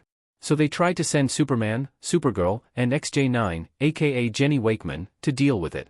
But Superman and Supergirl couldn't get near it because it was holding a large amount of kryptonite on it, and Jenny wasn't able to scratch the asteroid with a variety of weapons she had. Everyone else is trying to find Vlad MSTR, so they stop him from dropping the asteroid on them, but they can't find where he is. Danny was worried that if that didn't find Vlad, then the world was going to end. Danny tried to think of where that crazy Fruit Loop was but couldn't think where he was. So the only way to get the old Halfa out of hiding was to give him what he wanted. But his mom is going to do what Vlad wants. Then an idea came to Danny that could help him get Vlad out of hiding, but he had to call Ben and other for this part of the plan to work. After Danny called Ben for the plan to get Vlad to come out, he saw his parents trying to think of how to stop the Disasteroid from ending all life. How are we going to stop that asteroid from destroying the planet, Jack? Maddie asked her husband. I don't know, Maddie, but we can't turn that Disasteroid intangible because Ghost can't touch the stuff, Jack said. Maybe we can make the Earth intangible? Danny said as he came to the lab. That's a great idea, son, Jack said. Since the Earth is not a ghost, then the ectoranium wouldn't affect it, Maddie theorized. Jack and Maddie then started to work on the machine that would turn into the Earth intangible. Danny also calls Tucker to contact Tony Stark to help Danny's parents build the machine. Not only that, Tony Stark joins with Danny's parents to help, but Hank Pym, Hank McCoy, and Gold Samurai Ranger. They build the machine at the North Pole from being seen by Vlad.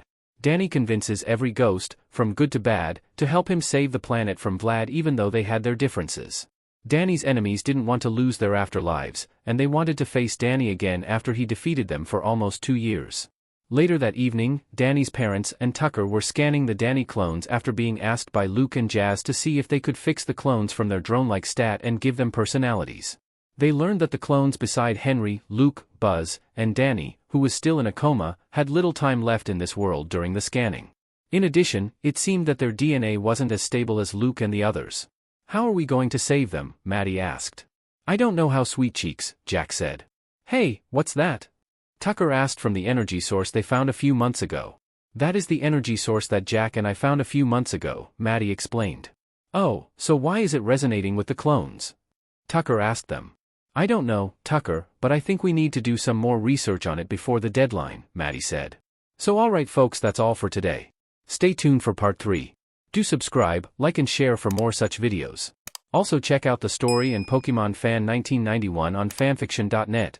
Press the bell icon to be notified first on release. See you in the next video. Till then, goodbye.